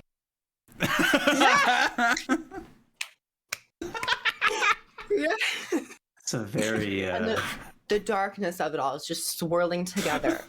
Then it's just like release. Oh, everyone is fired. The company That's fair. is bankrupt. That's fair. That's fair. But I do So the actually roadmap. want to. I do actually want to go back to the roadmap because there were some interesting things on there. So Boots actually wants to talk about things now rather than draw crap on the screen. So let's make sure we're ready. Wow. I love your crap. I think it's really good. It solidly gave us something to talk about. I mean, that's a That's true. 180 turn from art is interpretation. You can interpret it however you want to crap on the screen. well, that's my In the interpretation words of actually. Dua So Lipa, it's not wrong. It's just 180. it is an interpretation. I'm just saying. Oh, Ruby's here. Do we have things we want to talk to her about? Wait. Wow, I am Hold so- fire here. I'm Welcome so to the glad- Lightbringers, Ruby. This is basically what we've been talking about. Okay, we've been comparing Boots' additional art thing. Boots decided to help everybody at Arena out this week and did a teaser for the new art. Is this Which the is really teaser for Golomancy? uncanny. Because unfortunately, ArenaNet have failed us. So No, I they can't. haven't. They No, have. come on They now. have. Ruby, just get them to release it. Jebro is galvanized and he is fired up. I am He fired needs up. the cooling He's just- heat. He's just worked up right now because he loves Engineer desperately, and we've told him that I've it's going to be removed from the game. So, Oh, Ruby needs to hear the meeting. Oh, okay. Ruby's known me for a very long time. she's mean. I've known Ruby for a very long time. Ruby knows I know. I mean no offense. Ruby's like, Thankfully. We are good friends. But like, yes, you should definitely get someone to push the button. if they possibly. Chicken. So by the way, Chicken Nooble in chat wrote, "Where's the engineer spec, Ruby?" And I'm reading it in Snowball's voice from Rick and Morty. It's definitely that's the tone that it's supposed to be read in. See, look, there's more people. Actually, no, I'm not gonna say that. Even not hello. Yeah, it is. It is the final art. Yes, it is. Apparently. I mean, it's incredible. I have to say, out of all of them, I think this one really is just the one that knocked it out of the park for me. It looks overpowered though, in my opinion. Oh, it's gonna be massively OP Well, for sure. if we were, I mean, Scruffy did get destroyed by simple electricity leyline magic, but overpowered I mean, in what other would ways. you do, Criff, if you got electrocuted? Do you know what I mean? Is that a bit I would harsh? simply be alive. I would simply not be electrocuted. Would you I dab would- on that electricity? I would simply conduct the electricity out of my hand like a lightning bender, but through the dab. No, You know, that class. No, that's I not actually talking about doing that. It's the dab. I'm not gonna lie here. If there was one person on this planet that I was like, who do I think could like take a lightning, like survive a lightning, and just survive and like dab immediately after? It is you, Kroof. I do think you would be the person. I already am electricity, so it's just like, hello, friend. Bam. I am Zeus. Yes, Criff did just Right, dab right. again, everyone. Hi, you got me Ruby going. is So the literally winter quoting live us. stream schedule. Anyway, so Guild Wars 2 is literally the main topic of this podcast. And Most Boots of was the going to say something about Right. Guild Wars 2 Okay. and Yes. the winter live stream schedule as well. So, okay, October, Probably. November. We got October 22nd, the beta 3 preview. We're going to get all of the classes and the things, and we're going No. to see them, and it's going to be great. We're Not going in to be here October. next week, right? Not all of them. All three, the new Oh, three. free, ones, free, right? free. Yeah. I'm sorry, I thought you Yeah. meant all of the new, all of them Oh, together. no. Okay. And then November 12th, Echovald Wilds map tour. That's right, we're going back to the Echovald Wilds. And they're Wait, so called the you say Wilds. Echo Vald? Is that how you say it? Is that how you all say No, it? I say Echo Vald. You say Vald as Why? well. Or Yeah, Echovald. what is actually Echo wrong with This you? might be a caramel thing. I think I say both. I say both. Echovald. I I definitely say, default. I think There's Boots no just kind of got W to me in for a there. second. No, I think no, I do I say don't Echo think. Vald. well, I'm Canadian, so give me a break. Yeah, but Criff isn't. Unless you are. It's just Boots's personality is just so magnetic. So number one, so it's called- Canadian. I was like, what's that, mate? Echovald Wilds, not Not forest. forest. Yeah, it's now more wild. Ah. It's no longer a Mhm. forest. Is there no forests in the wilds? Question. I mean, we have Um, seen in artwork what appears to be the forest, though. True, Oh, but is it more wild than it used to be? Yes. Or are there parts of it that have been leveled or that have been affected in some kind of way? You know what I mean? It definitely. Or is the map itself? Does it like encompass even a portion outside of the forests that we don't necessarily we haven't been to, or like something in there where part of it might be forest, part of it might be just sort of wilderness or wildlands around it, which would be kind of neat. What Yeah. was in the Brisbane wilds that made it wilds as opposed to just land? A lot of insects, a lot of trees, flora, fauna. Yeah, I usually think of wilds as being a pull it up. large stretch of untamed land. Let me see if there's an actual isn't the definition for it. Brisbane wildlands screenshot of a tree and thing imaging? This just says, okay, so wild, this so. says noun, a natural state or uncultivated As far or as I remember. uninhabited region. Ah, so I guess it has returned to the forest. So it might Yeah, no longer Brisbane be a Wildlands. stone structure. We might see some remnants of the jade wind turning everything to stone, but things could have become a little bit more verdant, a little bit more green. Well, that brings us back actually down to in December 3rd, Oh. we see Arbor Stone Revitalization Masteries. Look Dun, at dun, dun. look at the chat. We're getting a lesson here Oh, from Marzi. okay. From Smartzy Stream. Pronounce it like it would be with W. Wald in German means forest. There you go. Echowald. Echo. Echowald. So it's the Echo Forest. So should we be pronouncing it Echo Wild Wild? No, Boots. No. That is fun to say though. Unless you really want to, I guess. But of course, there are like the wardens there who have more planty aesthetics, which might be on the range or elite specialization. So I maybe was right about the treant, by the way, on the screenshot for Brisbane Wildlands. I'm just going to say that it's not in a a treant. similar way of Sylvari, So- maybe the Wardens are coming back and making this a little bit more Well, of a... Wild. Does that mean? Wait, what date was that? November 12th. Okay, right. So that's the map tour, similar to what we did, and then the Jade Sea map tour as well. Jade Sea, And it's Jade Sea. Well, that's not fair. It was the Jade Sea before when it was Jade. So like, Yeah. I really like how you were like, and it was Jade the Sea. Jade Sea. It's the Which same is the exact same. name as before. But it is interesting that it's Jade Sea.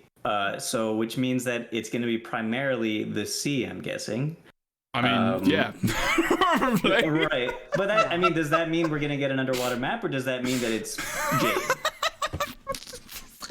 We know that parts of the Jade Sea have returned. But that's right? the thing, yeah. Do we To a know that water for sure, state. though? I don't think it's been officially confirmed, but we I do would laugh, but yes. imagine. I would imagine that some of it has either melted. Actually, there is a screenshot. Melted.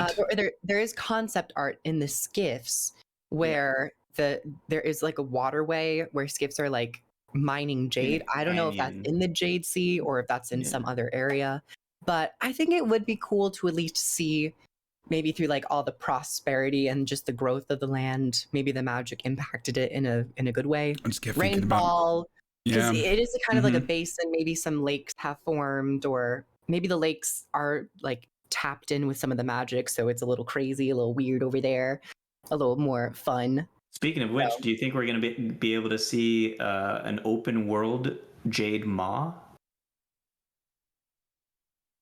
No. No? Hey, because he was in the Jade Sea.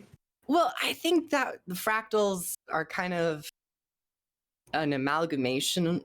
I don't know. I mean, that I don't know. would be really interesting, though. Mhm. Or even just something else. I always really liked the idea that we don't necessarily know what all was like preserved or trapped within the Jade. I think it would be really fantastic to see a Jade Sea map where parts of it are all water, where you actually can like go down, and as you go down, there are parts as well that are jade. And so like as you swim down, you could even be swimming down alongside a wall where you could see these like shapes of creatures that had been like preserved in it. And We've like seen things in Jade. They have. Did you so know? many people Did you know? stream. Yeah. I was watching someone stream the other day, and they were at Jade Maw, and they showed you if you go to the side in the Jade Maw fractal, and if you go to the side and you look into the Jade, there is literally a whale trapped in one of the Jade blocks. Yeah. That's what would be so amazing. And I imagine that because Jade technology has been such a massive thing, it would make sense to me that they were still harvesting parts of it. Sorry, I have a siren going by. And in the case of Dead Air, we will play Jeopardy music. But yes, thank you for the Jeopardy music. It was so well timed. It was perfect. Yeah, I will insert that post production. Great, thank you. Yeah, work some magic to really make this an immersive experience with all sorts of layers of editing. I'm just going to put it on the entire time. You Really should probably loud. mute all of us and just play Jeopardy It's going to be music. 2.5 hours of the Jeopardy soundtrack. Yes. But I think that they could really get some interesting things there with levels on a map with that. One, where you could use the actual fishing skiffs. Two, where you could use things like Skimmer for underwater exploration and all kinds of stuff. And because it is a water-based expansion, and we theoretically, right, Bubbles theoretically as an Elder Dragon, which I would assume we will at some point see in some way, shape, or form in this, because if this really is the end of the Dragon Saga, it would make sense to me that we would see the last dragon in some way, right? Even if they're not the focus. But So Rook, like, what? but Rook, we've fought all the other Elder Dragons by finding out what their weaknesses are and then exploiting that weakness. Deep Sea Dragon's weakness is land, so we're gonna fight it on land. Well, but can you imagine how cool it would be if like we had some kind of, I mean, this would either be cool or would be torture. I don't really know. I haven't decided yet, but I'm gonna put it out there anyway. If in other maps we have like a dragon champion, right? Some sort of like meta boss fight or like meta battle or world boss kind of thing. How cool would it be if when you were underwater there was something where there was like an actual underwater bubbles minion or things that pop up? That would be like, having that kind of surprise in the depths would make me just absolutely lose my mind, like in Subnautica when I pooped myself just never endingly anytime something moved in the water. But like, if we're gonna have that water component, I would love to have some maps that do actually have something interesting underwater. But I think the Jade Sea is a great setting for also still having land pieces that are unconventional, in that you could have these portions that are still jade or like islands in the middle of them or stuff like that, so you could break it up and it wouldn't just all be underwater stuff. It definitely, just thinking about it now, it seems like it's going to be a really cool looking map. Yeah. No matter how you slice it. But where did the thing go? I'm surprised that this is only the third showcase. I was expecting the Jade Sea to be one of the final ones, but when you think about development and art assets, New Kaineng seems to also require a lot of work that I imagine is like, kudos to the people behind the art and, you know, the coding and the programming of that all, because in Guild Wars 1, Kaineng was very straightforward. It's mostly just like walls that are textured like actual cities. This, I imagine, they're probably going to go a lot more. Well, they're more like shanty towns, aren't they? Like shanty kind of. Like, a little bit. It's like a giant block of the continent that is just like passageways of different cities and areas. But there are some areas that are. Yes, and there are some areas even in that map that show like economical differences, right? Oh, yeah. Like the nicer districts where there's a lot of different, architectural details and paint and other things that are, again, added costs. And then the, more slum areas versus like the sewer undercity. My hope for Kaineng is that they really make it. And with all of these new event systems and things they're putting in, one of the things that I found the absolute coolest from Guild Wars 1's Cantha was Kaineng City, because I had never seen another game, especially an MMO, that had taken a city landscape and made it actually like a map zone, like an exploratory, you go into the bad parts of town and things happen. Like you can be attacked at random. You go back into the safe harbors. I just think that concept is phenomenal. And to see that realized in Guild Wars 2, to me, would be such a fantastic capstone on the legacy of Guild Wars 1 and, a departure as they move forward to new things.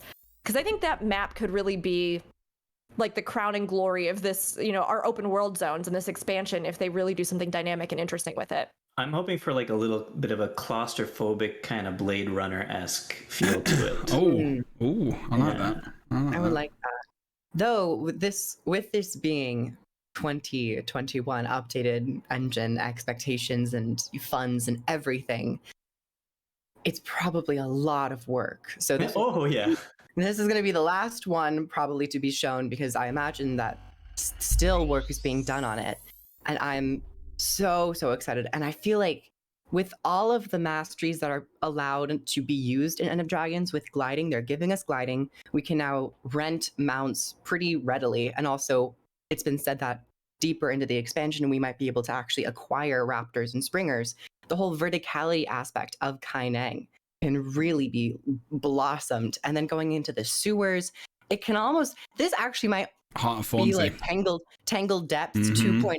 Yes, and I'm not mad at it. No, absolutely Tangled not. Depths at first was very complex to kind of get your footing with, but they haven't really tried another map like that since Tangled Depths. Well, the thing is what you say is that, I feel like you could have had Path of Fire, then you probably could have had Heart of Thorns. Obviously, if they'd done many things differently, but if they'd had mounts coming out first and then they'd had Heart of Thorns, it probably would have been a lot easier for people to navigate, because people are fine now. People don't, people are fine with the navigation of it, because it doesn't matter, because you can you can go around things. You don't have to use the masteries. You don't even need the masteries to get around. You can just go and get mounts, whatever, or their masteries. But like, having that aspect, and also I feel like some of the things and we've talked about this a while ago, but like some of the things that could be cool to come back to this. And I was thinking, you were talking about Verkali. I was thinking, it might be cool if we could run around on the top of these. Do you know what I mean? On the top of these areas. And there were just events going on, or just something, with that in mind. You're talking about, because there's 3 layers, right? You're talking about the sewers, you're talking about the streets. You could have another level between the streets and the upper, I don't know what you would call it, the rooftops or whatever. And it could be, I think that would be very awesome. I also feel like something else, like it definitely should be more Heart of Thorns map influence than Path of Fire. Path of Fire made sense because it was a desert, it's flat, there's not much verticality in the desert. You just don't get that unless you go into the caverns, and you use influence from like Egypt or in the Highlands you had the Dwarven area, which was awesome. Yeah, the one little pocket of that. That was nice. Yeah. There were little pockets, obviously, like, taken from other races and stuff that have kind of molded these areas into their own kind of bit. But like otherwise, there's not much. What can you do with that? Like, there's only so much. Whereas with this, you've got the possible different zones, and you got obviously places that maybe we haven't looked at specifically or dipped into, and obviously the evolution of these places and how they've changed as well. Over the many years since we've been there. So it's exciting to think about what could be different. And it was nice to just see the map tour that we saw, because we didn't really see that much. And Rook was talking about the spirits that come out during the night, so it'd be nice to know about the lore behind that.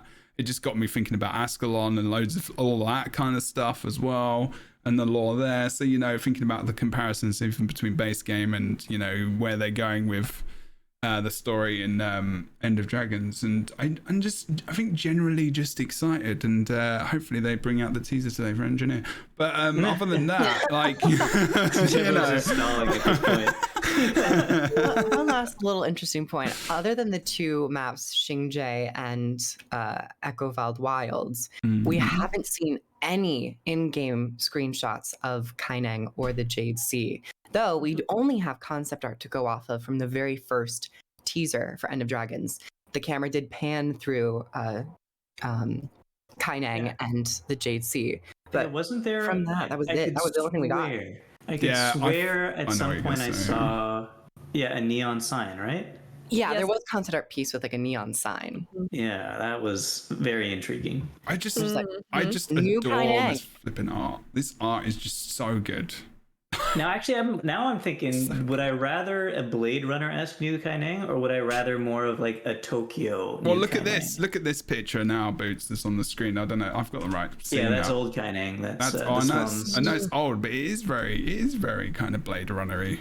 That is Blade Runner. To be honest, like it's funny, isn't it? Like how you can make an old city, which isn't, it's not about tech. It's about like tradition and everything else. Just look. I mean, obviously, I know Blade Runner is influenced heavily by like the East and like different cities, obviously, but like it is just I flipping love this art. So I imagine good. There will be districts with more modernization, with like the neon signs, the jade, cool definitely. lights. There is actually one concept art piece. Let me see if I can find it, with a really like intricate technological. I'll find it in a minute, but I imagine there will probably be districts where we see that modernization, but there will probably be other areas where they kind of keep the traditional housing, and certain areas that kind of also call back to Guild Wars 1. Yeah, this is what this is one of those pictures I think that Rick was kind of alluding to in the different districts as well. They call it New Kaineng. Do you think it would have been too on the money to call it Neo Kaineng? I mean, I guess it depends on how much they want to lean into, right? Because if we're getting into Blade Runner and stuff like that, we're getting into more of the cyberpunk genre, right? Yeah. Which it depends on how much they want to bring that in, I think there is a sense from what we just saw with Xingje that Xingje itself still has a very traditional look, which makes sense because it has always kind of been its own sort of little safe haven, its own little place, and holding to tradition in some sense, or holding to maybe this more I guess, historic kind of feel is something that it does feel like that island has always kind of remained this little pocket, right? Versus, you know, the city itself, which has changed and evolved, we can assume. So I would love to see it do something, but I also hope it doesn't, this is just me personally, I hope it doesn't go too far cyberpunk. I think cyberpunk is really cool, but I hope they lean a little bit more towards, like, I saw people talking about Avatar Legend of Korra and the like industrial revolution aspect, which is a very real period that really did happen in many places and in China and in all, like, and there are some incredible visuals that came out of that, like, hybrid again of like historical sort of more traditional buildings, places, then encountering these technological advancements and this like hodgepodge that's just a culmination of the old and the new that's so fast, like an old photograph. Whereas like cyberpunk itself oftentimes, and I don't have the whole history of the cyberpunk genre in front of me, so this is just me talking, right? I believe was a Western started genre, but then used a lot of elements that were more like, you know, we're going to add in this kind of feeling of, I hate to say it, but it's kind of true, like exoticness by putting in these, you know, East Asian inspirations into it, which in and of itself, if done very well, can be very cool in the landscape and how it envisions things. But I also think there's something to be said about the themes they have in this zone, going for something that's maybe closer to like an industrial revolution that's influenced by actual photos from history, I think would be really fantastic to see in a game. And I think it would give them so much room to create different dynamic districts showing how literally history has changed, as opposed to like a far future where, you know, the remnants of the past of humanity are all but gone, you know, like, and now Guild Wars 2. Guild Wars 2 itself is a game that kind of does that, right? Like you have the medieval humans interacting with the steampunk Char, interacting with the cyberpunk Asura all the time, and it's interesting. I mean, I think I do like that whole idea of, you know, I mean, we're seeing a lot of, I think you're talking about as well, Rick, just now, but like the new and the old, like you're talking about the tech from the Jade, and then and you're talking about like, so you're talking about tech, and then you're talking about older traditional ways of doing things, and you might see that kind of start to creep in as you go through different zones, I think, and maybe different even cities, and maybe there'll be more of like a tech. That would be cool to see, like a city that's very technologically advanced, but then versus like a city which is very traditional, and like having maybe, and then seeing how the Jade has influenced the different areas, like depending on where, you know, the cities are or the maps are, like in accord, or like, you know, whether or not they're close to the JC or whatever. I think that would be very, very awesome, actually. Like, so that's a good thing to bring up. Yeah, like, I'm looking forward to that. For sure. That would be so cool. And then like thinking about like because like week after week after week, you know, we've been talking about how that's gonna be influencing everything, and it just, you know, it you know, minerals and all these kinds of things affect the world. Obviously, you know, oil, you think about oil, you think about rubies, you think about gems, you think about Africa, you think about, you know, Asia, you think about America, you think about everywhere, and how, you know, these massively important things to human beings, which, you know, essentially shouldn't be important. So that's a different philosophical conversation for another podcast, maybe. And what we hold valuable in the world. It would be interesting to see how it does affect the people and the lore and the civilizations and the cultures within this part of Tyria. But really, that is going to be a massive part of interest for me personally, specifically thinking about the cultural side, because of just, you know, how much I have to think about culture and just what I do specifically for my job and the influences it has on people and their interactions. So it's going to be, I'm interested to see how well they do it, and how culturally, because they are very culturally respectful, I think, but I think it's very difficult to do, and like how they do it, and I'm just very interested in that whole process, like how they manage that, who they speak to, who they talk to from different societies, different cultures, you know, and there are even the people's standings within those cultures, you know. It is very interesting to me. So I don't know, sorry, I could rattle on about this kind of stuff for ages. But I would actually love to have some information about that, even videos or like them talking like, who did you speak to? Like, where was the research? What did you research? You know, because I know they've spoken about, they say things like, you know, we've researched, and I'm like, I want that further bit. I want that next bit. I want that, like, what did you research? Like, where did you look for this information? Like, where did you take specific influence and like bring up pictures or video or documentaries and stuff, and just be like, obviously, you know, there's copyright issues and stuff like that. But like, I would love to just know all of this stuff. Like, I would the love to have deep like a lore. dev diary. That's a kind of like the behind the scenes Yeah. of the production of this expansion, especially during a pandemic. It's kind of like this very, hopefully, novel situation that won't happen often, where the developers themselves get to kind of promote their own work and like the working process of ArenaNet. Yeah, And it even just those makes people. the community connect with them on another personal level. Yeah, I totally agree. I would love to see them even like with the culmination of this story, right? This is 10 years of story for Guild Wars 2, roughly. I would love to see them do like a retrospective where they talk about like all of that, and they even like go back through. I mean, Alona, I think, also has incredible cultural, like there's so many things in there. The design of all the different races, the different zones, I would just love to hear a retrospective from them talking about all of that in so much detail, you know?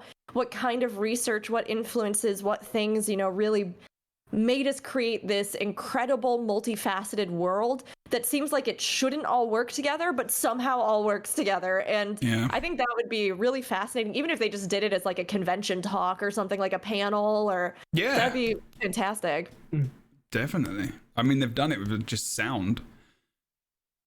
Still one of the best gaming panels I've ever been to. When they did their sound panel at PAX West, it was so good. It was so, they literally blew up like a big massive balloon, and like we were like kicking it around, throwing it around the auditorium, and like they were showing us how they made these different sounds. Like I think they did the Choya stuff.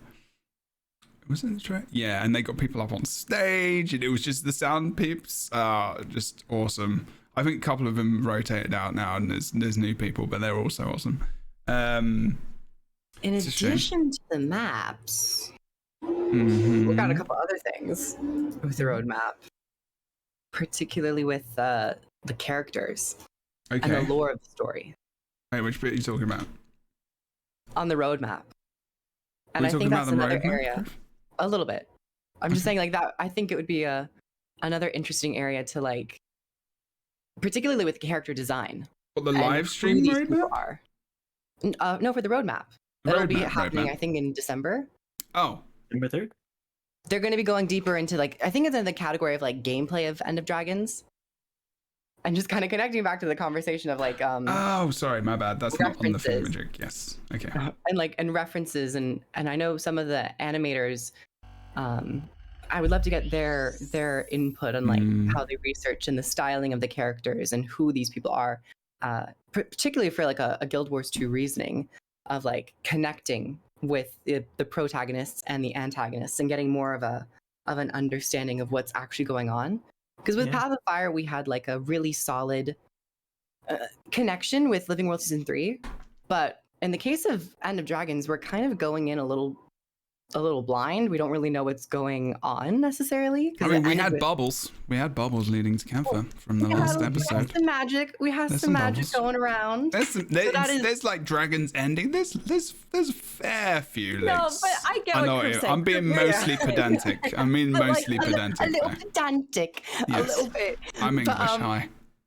So I was having a live stream talking about the people of Kantha and who Kantha is as a nation and the multiple groups of Kantha. We saw a little bit on the live stream with like the ritualists, the new ritualists, and getting a bit more of the concept of why we are here. Because I think with Path of Fire, they did that and we had Balthazar, but with the Forged, I don't think they really gave them a lot of love that the Mordrim received, and that kind of made us absolutely. And they had guys on surfboards and like on hoverboards and stuff, and I was like, these are some of the best mobs in the game. And like there was like no background. Like how did they get this tech? Like what's going on here?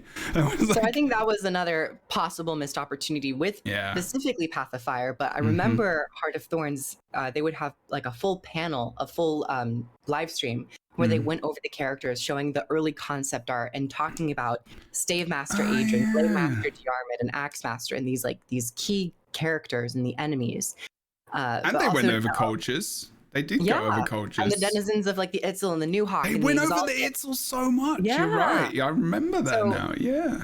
I think from a world building aspect, I'm more so excited to see that particular live stream. But it seems that within that, they are touching on multiple topics. Yeah. So I don't know if we're going to get a dedicated live stream to the characters. But I think having something rather than nothing is still better. Yeah, that looks like a big live stream. Yeah. Looks like a really big live stream.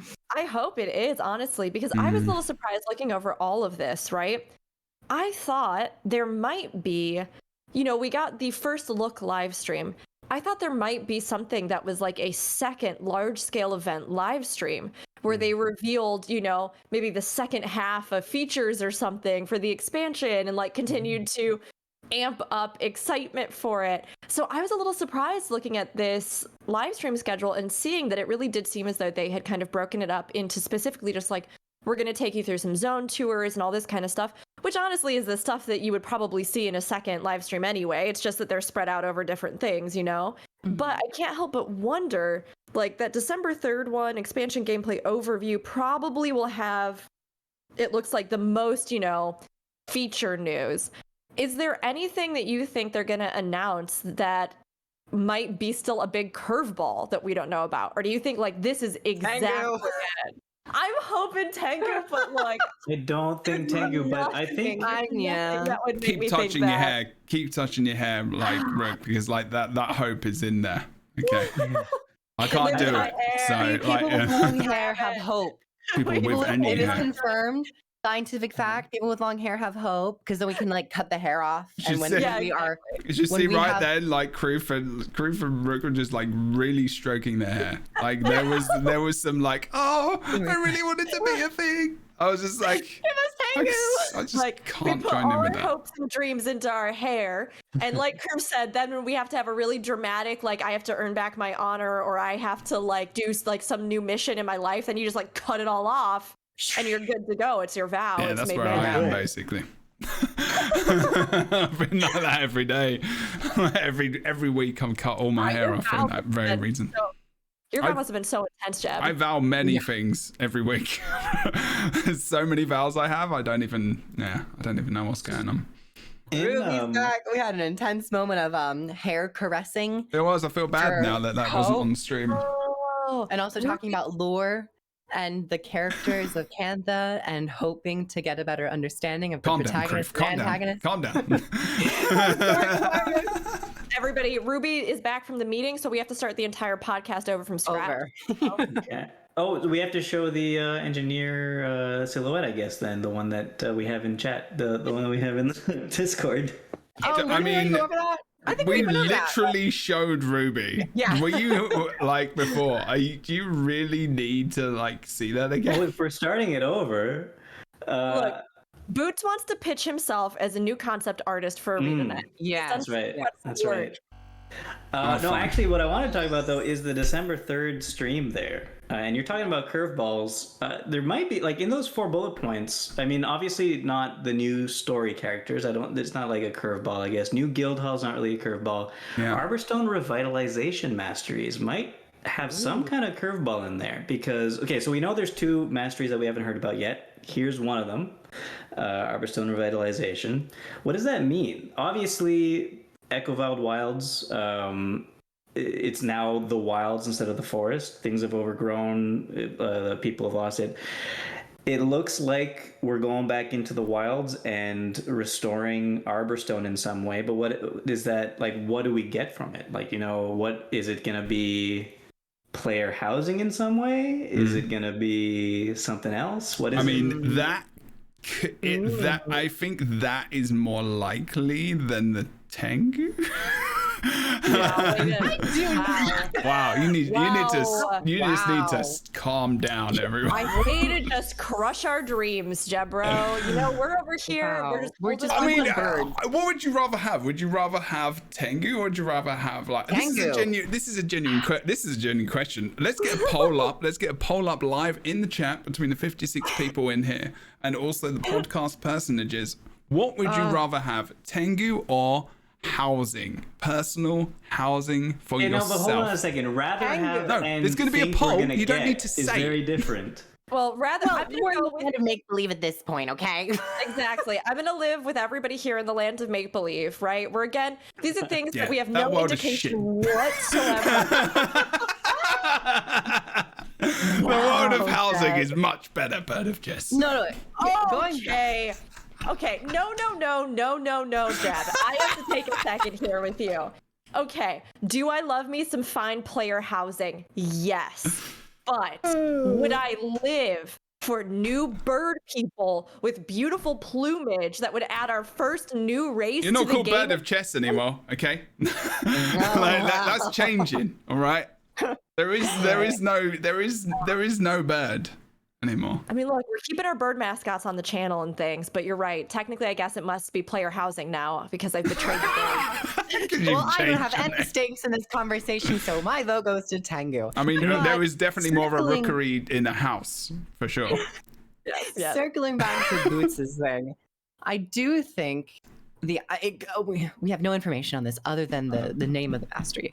So I would be open to player housing in Guild Wars 2, even though it's not my favorite thing in any game. I like it, but it's not the thing that I go for. Right. However, as a mastery system, I'm not exactly sure. And I feel like they could always do something where people have already revitalized Arbor Stone and we're learning and getting new features from that. So while it's not saying like Arbor Stone revitalization quest line or story missions. It's a mastery system. So What does that mean different though? You're still revitalizing Arborstone. Yeah, but and I mean, would you be revitalizing them through gaining mastery points? oh, absolutely. I could see that being a thing. I could see it too, but the other conversation is that it's just something that has already been done. But I would love to see, of course, any new features and all that stuff.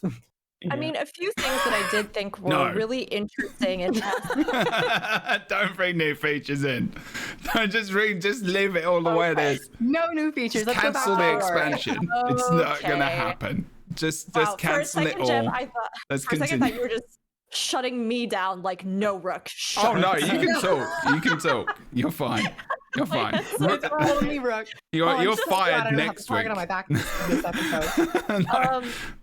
No, so what I was going to say is that, I mean, I think in the past, we've seen them dabble with expanding what mastery system means. Thank you for that loud sound that came through your microphone that sounded like a really explosive fart. Crew. Like a card just came into your bedroom again. Oh my god. Wait, what? What did you say? And what was that, Creef? What? Continue, please. So good. I'm going to need all of you to get it together for a second. I'm fine. I don't know what's happening. TLDR, I was run over by a drunk driver who ran through my house when I was younger. So that was that joke. Okay, no, hold on. We can't get it together after That's that. funny. Boots, why in the world would you joke about that? And Crew, why would you didn't say he didn't say Proof didn't say that they were injured by a car. They said that a car came into their house. No, I was run over. I was hit by the car. I didn't know you were actually hit Hello, by everyone. the car. Welcome to the podcast where we talk about people getting run over for fun. What? So funny. That was That's really funny, Creef. That's That was actually so hilarious. People getting hurt by vehicles. Yeah, carry on. It was only me. So It was you, so it was okay. It was perfectly fine. It was just me.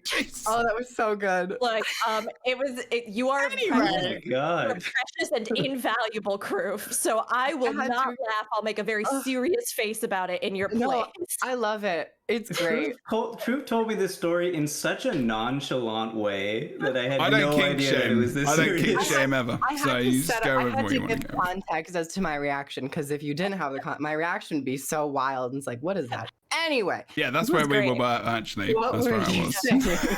I Sure, didn't get it. let's go back to Guild too. Can you? Although I will be thinking about this every waking second for the rest of the Oh, if podcast. you haven't watched the podcast before, you should go and watch the other episodes because it's not unlike this one.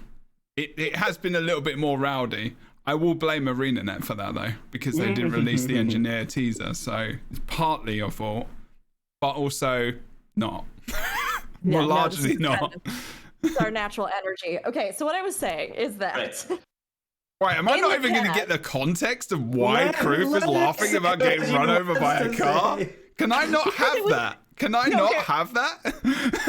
I'm sorry. But I deserve this explanation. Oh, look at the chat. Again. Player housing 1. Player housing Wow, 1. by 2%. Sorry, on a side note. I am disappointed in all of you, but particularly Jebro at all times. Jebro, when you put the Greg. video out, when you put the video of this out, please put a timer in the top right corner, starting when Rook first tried to say what she wanted to say, and then when No. she's actually going to be able to say No, what she no, no. wanted to But say. the thing is that isn't my fault. Because Clearly, no, it's not. Because is it? Kroof is talking about some trauma here. I'm doing some trauma work right now. Okay. Only physical I trauma. can tell you. I can Mentally, tell this is your. great. This is definitely your understanding pensive. I wanted to tone know. right now. I wanted to know. I just wanted to know why we were laughing about it. That's all. But No, fine. it was because it was not expected, and Boots said again. So it was just like it was so well executed. The callback was I was not expecting it, so it just tickled me. Okay, It was fine. great. All right. Bird of Chess. That's no longer called Bird of Chess. You are now allowed to speak. I also like you a bit. So tell me all the things. Aw. Thank you. That's nice. That's nice, Jebro. I was going to be surly about this, and I was going to refuse to start. But now, because you said that nice thing, I think I'll do it. I'll try. That's why I said it. Timer's still running, guys. Okay. What I was saying before the Kroof car house debacle occurred was that we've seen them play around with expanding what masteries mean in the past, right? Although Yeah. they do always seem to provide us, again, something that allows us to navigate in a different way, something that allows us to interact with the world in a different way. Okay. We've also seen them tied into things like Heart of Thorns with almost reputation gain in a sense, right? Where even though it wasn't necessarily the rep grind that's modeled in other games, which I don't always love, to be honest, especially if they don't flesh it out and I'm like, oh my gosh, why do I have to do this thing all the I hate time? rep grind. It sucks, right? Agreed. But I actually think that masteries can be a huge facilitator for your connection to the world, different groups in it, different things you might learn over the course of your journeys within the world. And we've seen them even start tying things in with some of the previews of the maps into the idea of, again, how do we add more lore into our little events that pop up in this zone, like the little games that we saw in stuff with the Xingje preview.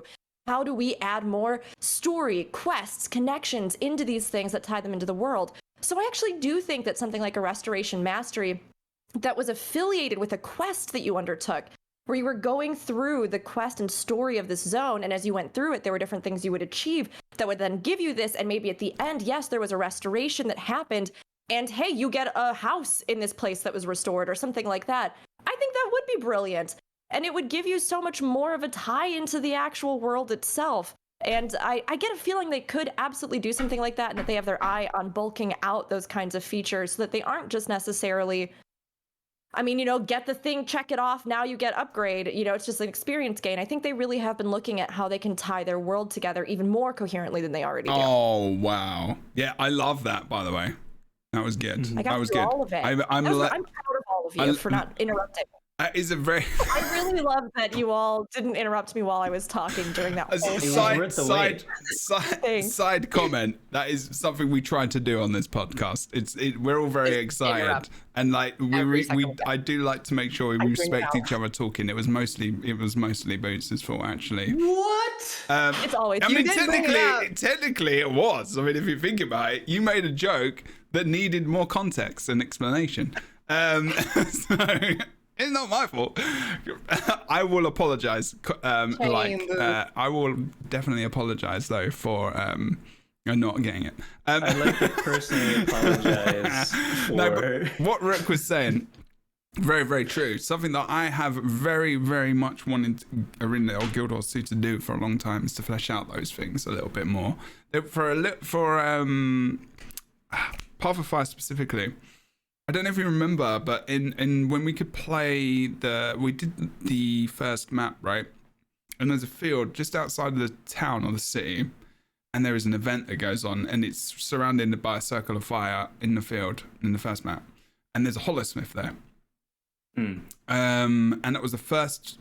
I think that was one of the first elite specs we saw in the game, like preview wise, and I was like, they're gonna teach us how to be a holosmith. Like they're gonna teach us how to be this class, and I was like, "Oh wow, this is gonna be so good," and it didn't happen.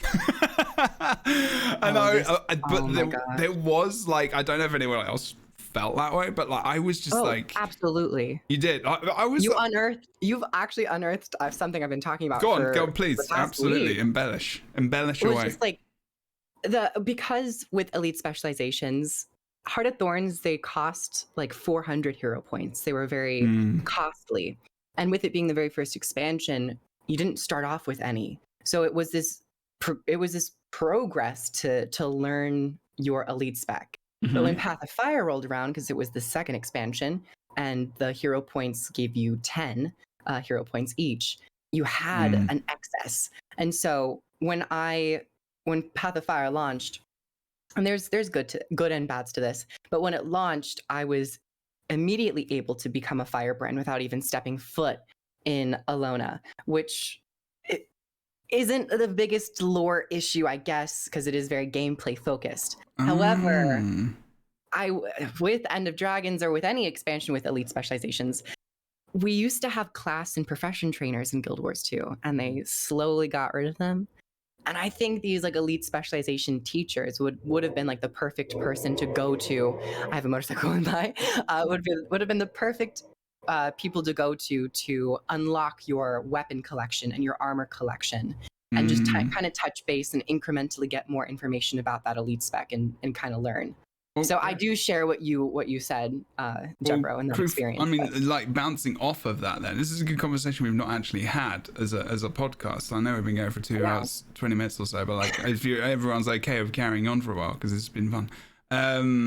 But like that is a very good point, and Ryla said it in chat, and I actually looked at my hero points for the first time in a long time the other day because we keep getting them added, and I'm just like, I've got 300. Like, I've got all the elite specs. I've got everything. Like, I don't want to do that. I don't want to have everything in PvE ASAP. I want to work through the maps. I enjoyed that. Like, Path of Fire, I did it. Heart of Thorns, I did it. Like, you know, there wasn't enough, I don't think, for Heart of Thorns. But Heart of Thorns, I think the biggest issue was at launch, the balance was off. It wasn't off, it was made in a specific way, but what it amounted to was you could get to the end of Heart of Thorns story and maps and still not have unlocked your... I remember that. That was an issue. Didn't they change I do actually think that this is a super great discussion, right? Because I recently, in the past few weeks, had somebody who was coming into chat who was very upset about the fact that they really felt like for them getting hero points was a frustrating thing that they had to do, right? They had this class, they really want to play an elite spec, they were really excited about getting there, and then they themselves felt really bewildered about why in the world they now had to do a piece of content they didn't totally understand to get all the stuff to unlock this evolution of the spec, when they thought, I think based off of what a lot of other MMOs do, that when you got to the expansion where that new class was released, you would just get the new class, you know? And so I was talking to them and I was talking them through it because I was saying, you know, it's not actually, it's really not that terrible, I promise. You know, you can go, there's a lot of places that you can find these. Let me show you on the map, like what you can do. Many of them don't even require a ton. People run trains for these. Can I just say something before you finish your thought as well, to add on to this? I'm asking you to speak more about it, that's why. Because I want you to filter it into what you're already talking about. What's missing there then? So it's not actually the experience maybe of doing it. There's something missing, right? There's a link missing. The missing link. I mean, it's literally. I mean, there isn't there? Like, you know, and you said it. You made a good point. Like, other MMOs do it. It's not other MMOs. It's all of them. It's all of them. They all do that. And like Guild Wars, again, you know, very, very different of everything they do. And I think that's a really, really good point you break. Like, carry on, but with that in mind as well. It's like, yeah. And I think this is actually something that Kroof, like you were talking about these profession trainers, right? I almost feel as though if there was a facilitator of the idea of like tying in, here's this new thing, right? Like you've made it to this new land and now you can learn an evolution. And even if it was literally just some framing dialogue that literally just told you, now go find hero points, you know, I think it would be something that would kind of transition people into this idea of like, this isn't necessarily just a new thing that I get unlocked. And I see in chat people asking, did they boost to 80, etc. I don't think they did. I think they had played through and leveled 1 to 80 and gotten the stuff and put their skills in. But I think to them what was frustrating was that they were like, I did all that work and I thought once I got to this point, I'd be able to just evolve the class into what I wanted to evolve it into. So it felt like a slog on a slog. And this was just one person's opinion. I personally really enjoy going around and collecting things and unlocking the stuff. And I know many of us here do too. And I never personally found it to be an obstacle. But I do think it's one of those things where, yes, having some kind of like facilitator to make this part of the journey is one aspect that I think would actually benefit, because I like that Guild Wars 2 does it differently. It's just that sometimes people don't totally understand, and in their heads they build it up to be a much bigger deal than it is, likely because they just don't understand the context of like what it's asking of them. And of course there's a million resources they could use. It's just that I think this is a really fascinating discussion to have, because many people will be coming in for End of Dragons and they will be having this moment where they've seen and they've played in the betas and they've had all the things unlocked and they're so excited. And if they're brand new to the game, then they get there, they might be like, where's the class that I played that I wanted to play? Can you just do that again, what you just did? What was that? They might be just like, the big shock. It was just like, wow, mega shock. Actually, I had a very similar experience in Heart of Thorns, where when you start the journey to unlock your elite specialization, you get the very first weapon, a different skin for it. And I remember in the trailers that like they all had these very unique looking skins. And then when you start training it and you get the very first weapon, it looks visually different. I was like, oh, did they fully scrap the other weapons that they showed us? And then it was only through time that I learned that they were in the collections, and I have to do a collection process to do it. So Heart of Thorns was the very first expansion, but now going forward, having like a class trainer thing to kind of touch base back and be like, oh, this is the way the virtuoso. We focus on like ranged combat and illusions, and then you can start this collection, and then it'll take you to like the collection I think tab. it's a great idea. I just wonder how they'd implement it in the game, because based in the lore, each of these elite specs are based in different areas of Cantha. They don't have to be. You're saying that, there's going to be... They can be in Xingzhie. They're all in Xingzhie, Don't forget, like, representatives of different things are in all other MMOs are all, you know, that's a thing that in starter cities where, you know, people come together and they're just like, they're there as representatives of the culture. Technically Xingzhie is a training monastery, so... That's true. They all do a yearly party retreat to the island. Whoa! A weekly party retreat? I'm flipping gone. I'm there weekly. Screw life. I'm gonna become a willbender. Hey, let's just go there, and we can pick at the party. We can just come back down, then get back right up there. It's great. I'm living let's live in Rook's world, everyone. There's just like a whole bunch of like wise masters gathered around a table sharing sake. And one of them Everyone's just completely wrecked. Right. With the new Dragon Jade technology, all Canthans have a 4-day work week, so it's pretty nice. Hey. Yeah, Dragon Jade, like, you know, it helps the hangovers as well, apparently. Hangovers or any way you like to enjoy yourself. Just drink a Harbinger concoction. No, it's not tequila. It'll cure the blight. And also give removes you conditions for you and everyone around you. Just like that, we're new good. Condition coming to Guild Wars 2, hangover. It implies weakness, daze, stun, and also vulnerability. And if you do it too many weeks in a row, poison probably. Yeah. Like, sorry. But in moderation, it's a hell of a time. It is. Just be careful. Maybe go every other week. Tia for teen, exactly, Ruben. Hey, there's alcohol in one of the ESRB ratings. No, True. I mean, we actually. technically have a drinking game in game, so Oh yeah, there used to be. That was a big thing actually. We It's have a in the few, main actually. story. It's in Yeah, the maybe actual main story. maybe the term hangover might We be. got the a little grog unfair. at the pirate place in Istan. Yeah. We eat ridiculous amounts and drink ridiculous stuff every holiday. one of my absolute favorite moments from the original story actually is is it Whispers? And there's the It's one Whispers. quest where you It's- end up yeah. out of your mind. You're like, just like, I don't know. It's just, You have to I can't have a remember if drinking you're, like, competition. magically Yeah, placed that's or the Tybalt something. one. It's the Well, there's Tybalt the one. drinking one, but then there's the other one where you have to fight, but you're like hallucinating the whole time. I Yeah. love that Oh. quest. It is one of my absolute favorites. Well, this yeah. This is in a question. season 4. Well, this is the thing I have a little bit of an issue with, which is what kind of Krivas kind of said about collections and the weapons and stuff and getting behind that. Because if we're honest, and everyone listening, you know, this may be a revelation if you're not really ever thought about this, and we've talked about it before, how we feel that, you know, achievements are pretty much quests at the end of the day. Yeah.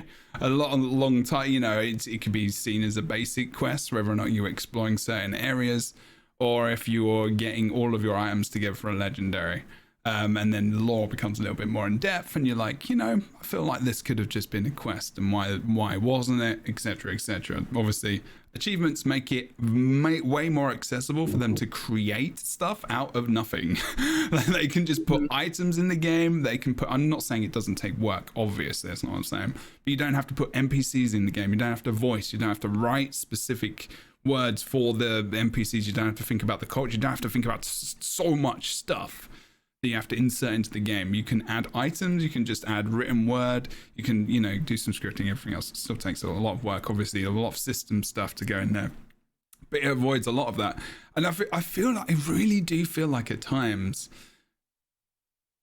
because I really do like the dynamic events, they're good. Just some side quests. Just specific side quests for some of the stuff that we do, including the big stuff. Like, I feel like the legendary journey for Aurene should be. I feel like it really should be a quest line. I don't know how you all feel about that. I mean, because, you know, And that's another thing on the live stream, which might be shown, or at least the variants. I What does that know. mean, variants? Does that just mean weapon types? What's variants? guessing weapon type. Don't go on to that subject yet. We're talking about this. No, let's share with these quests. So, like, we might see some behind the scenes of how to acquire them. Yes. I mean, well, hopefully. I think they could get away with either, with the Aurene weapons, right? Okay. I do truly hope that we have something that is more robust in that, like, yes, there is some real context for the moment in which we are realizing these as like Aurene's champion and all that kind of stuff, because you all know that I am obsessed with Aurene. I think that's pretty well Really? established Yeah. at this point. So for me, that would be deeply rewarding. But like we talked about actually when they first announced these, and I was saying, you know, all the other legendaries have been other people's legends, right? These weapons are our character's legends. They are specific to what we've done, to being a champion, to being this person, to being, you know, the commander. And I think that within that, in and of itself, the legacy is already there. It's the entire game, you know, it's there. So they could just have this be something that's like a button on top of it, where we wrap up this story. And, you know, the journey it took to get these legendaries was essentially the journey of the first story arc of Guild Wars 2, your legend. And I love that, but I do hope that they do give us a little bit more of a robust setting and context with it, because it'll feel even more impactful, I think. And it even has the possibility of selling people on those weapons if this, like, the context of them is compelling enough, in a way that they might not have that same connection if they weren't already obsessed with Aurene like I am. So so I think it would benefit them to do something like that, but I think there's a lot of ways they could organically tie it into the just narrative too. Well, do you think that that's what they maybe tried to do with Heart of Thorn's legendaries? I guess. Yeah, Yeah. I actually love the quest they did for those. I completely understand why they can't do that all the time. I get it. But I love that. It was a very in-depth. Like, I need to really.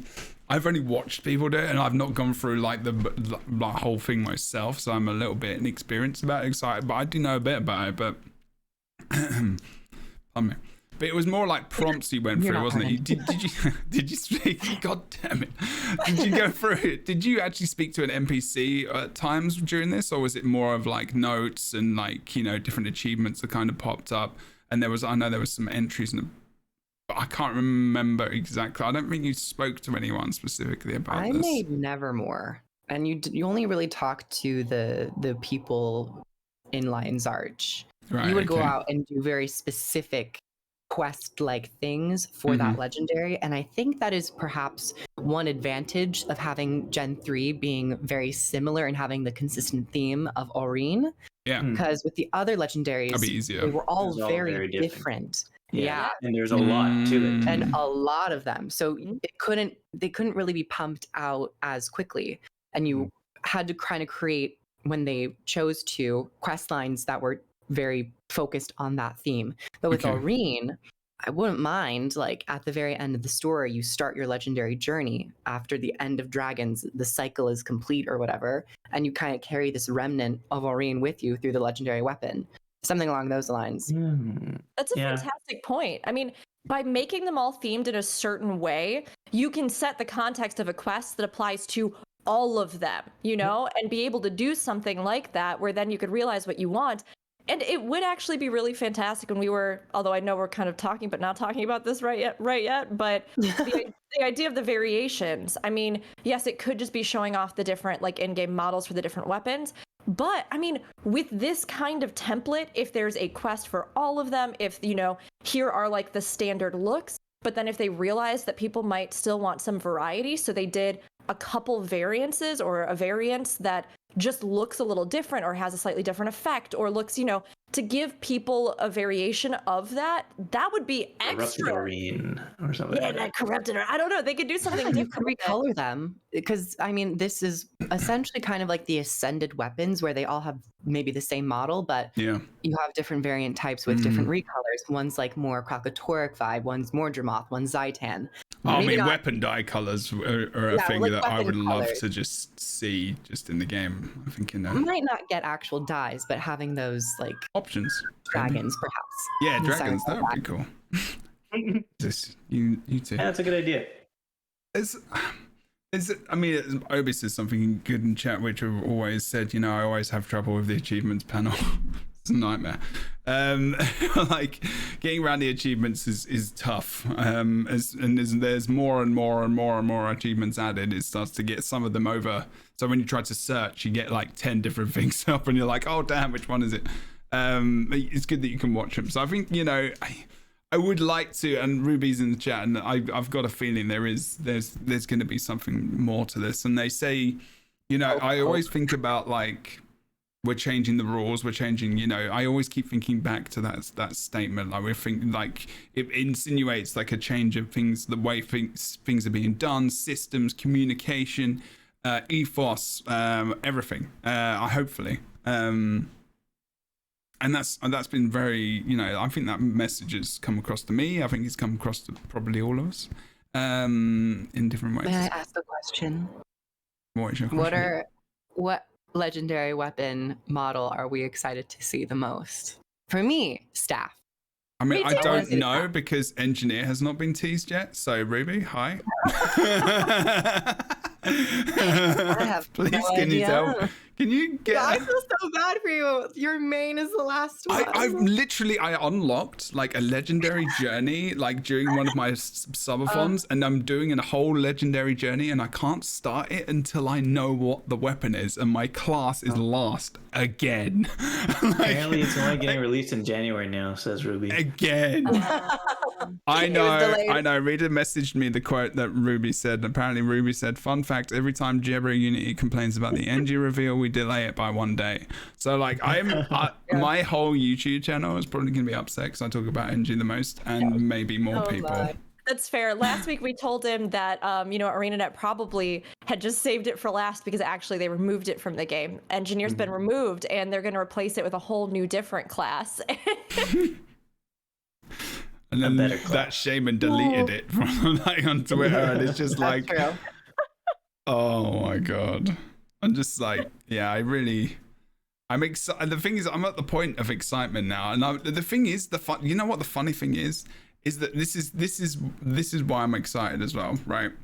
I talked about let me just check how long my Thief video was when I was talking about Thief, because the Thief teaser video was all right. That was 13 minutes. I barely play Thief, like ever, all right. That was 13 minutes. Okay.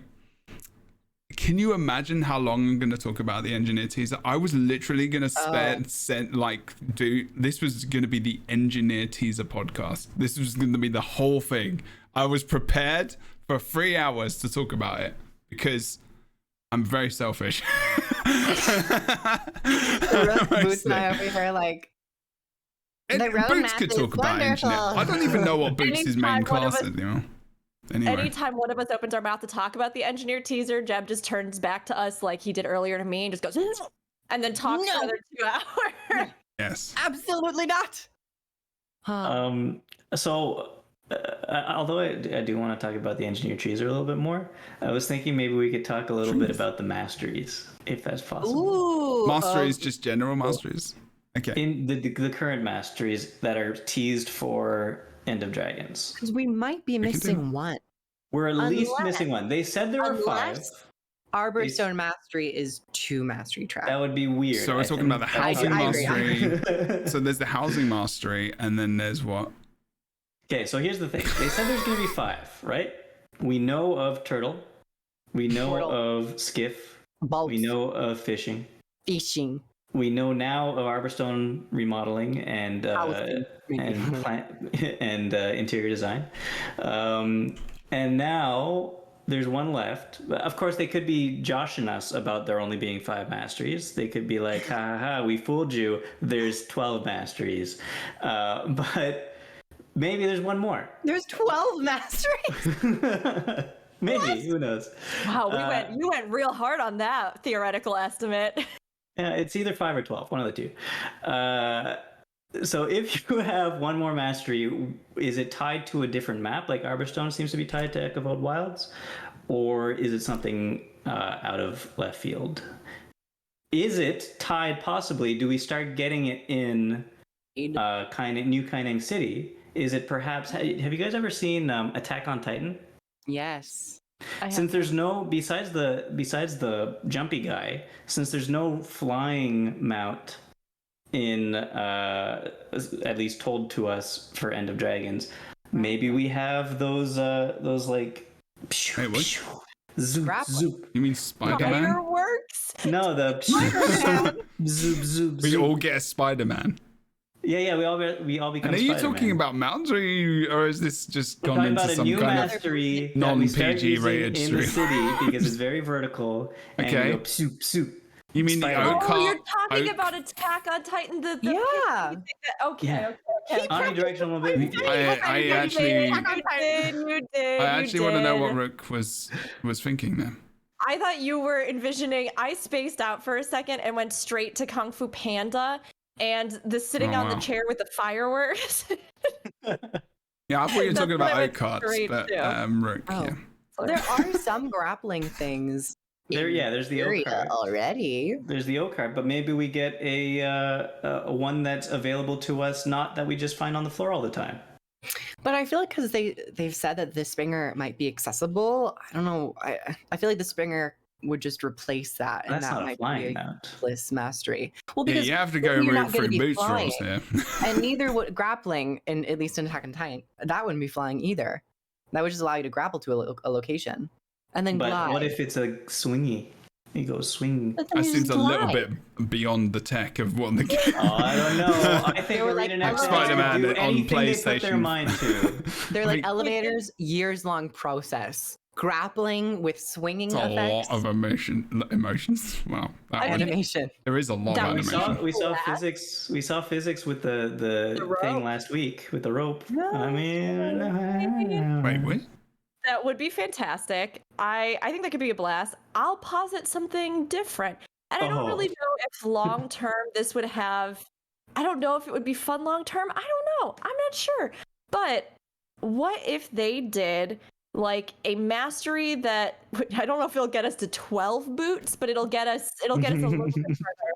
A mastery that had, I don't know, 3 different iterations or something, where in the different factions that are a part of Kaineng City, you could pick one and like align yourself with them or something and get some kind of mastery track from them that would then, like when you went into that district, this is all hypothetical nonsense, hypothetical, you know? yeah. Like when you went into that district, either enemies in there wouldn't attack you, or they like allies from that faction would come to help you, or there would be, I don't know, something that would be as though you'd become a part of one of the street gangs or one of the, I don't know, one of the factions that made up this city. Open world PvP is what you're saying? Wait, Bird of Chess wants one of the masteries to be you join a gang. Yeah, you do it again.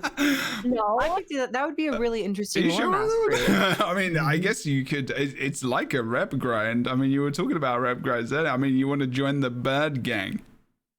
well, obviously, yes. I want to Tengu take my gang. new Tengu character The that I will have and then Tengu. join a Tengu street gang and then become really good friends with them and get some kind of fun cutscene where we all go out for dinner together and sing karaoke. Clearly, that's Gangs what I of want. Tyria. There you go. A whole side story. I was referring to the fact that in the original Kaineng City, there are multiple factions that pervade the streets, which Yes. some may refer to as, I suppose, gangs, although they wouldn't necessarily be. Wow, you want gang wars too? Oh my gosh. Wow. Doug. Oh, Rick. Damn, this is violent. Oh. Sinking into despair. No, I actually will It's vouch for pronounced the the chair. All right, we're talking about how you say chair now. I also quit the podcast. I can't work like. It's all right, you're fine. That was so good. That Boots, you are on a roll today. Okay. I will vouch for Rook and say that would be a really interesting lore mastery. Lore masteries kind of came with Heart of Thorns. We had the Itzel, the New Hawk, and the Exalted. Mhm. I was fine with merchants, and I think that's an okay thing to do, locking some things behind, like you don't know the language, you have to learn it. Oh, that was good. But Yeah. yeah, I liked it. It could have maybe been expanded upon just a little bit. I mean, personally speaking, I would love a lore mastery where you get to the final master tier and I you want a lore unlock the master. Tengu as a race. That's what I would love. That's it. But Yeah, having yeah. having a lore mastery that ties to like one of like the Ampha or the Kurzix or the Luxon, it could be interesting. It'd be good. I wouldn't mind seeing it as like a lore focus. I'd like it to be something a little bit more than that, though, because in my opinion, I found those masteries in Heart of Thorns to be the least. I still haven't unlocked all of them. The least enjoyable for me, like the least worthwhile. You haven't for me to unlocked try to unlock. masteries in Heart of Thorns? Yeah, I haven't What, gotten. even by accident? Even I've not attempted to. Wow, Boots is bad at That's the fair, game. Boots. I think that's fair because I don't necessarily know. I Wait, agree what? with Kroof in that I don't know if those were fleshed out in a way that really compels you to want to do them. I hadn't done when I was doing full map completion, which I guess has been a hot second now, but I hadn't done all of the Interesting. Ixali, so I didn't have the poison resistance. So in order to get some of the last You got points, your rather friends than just- to help you, didn't you? Yeah.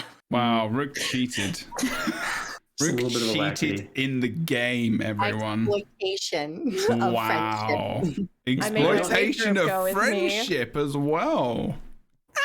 Good lord. I mean, I'm doing it right now. That's I terrible. like to think of it as a fun moment where we all built memories together and we had so much Yeah. fun. We laughed so much while I died. It was so funny. I'm pretty And I sure could've just everyone about did the unlocked the same thing and didn't even know mastery, that the mastery was a thing, probably. Oh, absolutely. Because I remember absolutely. trying that as well. I definitely did that with. No, Yeah. I knew the mastery was a thing. I just refused to unlock it because it was because it was annoying. Fun just to stand and You're have like, people help me. I want a challenge mode in the open world. No Yeah, masteries. I live for It that definitely- incredibly hard content. Yeah.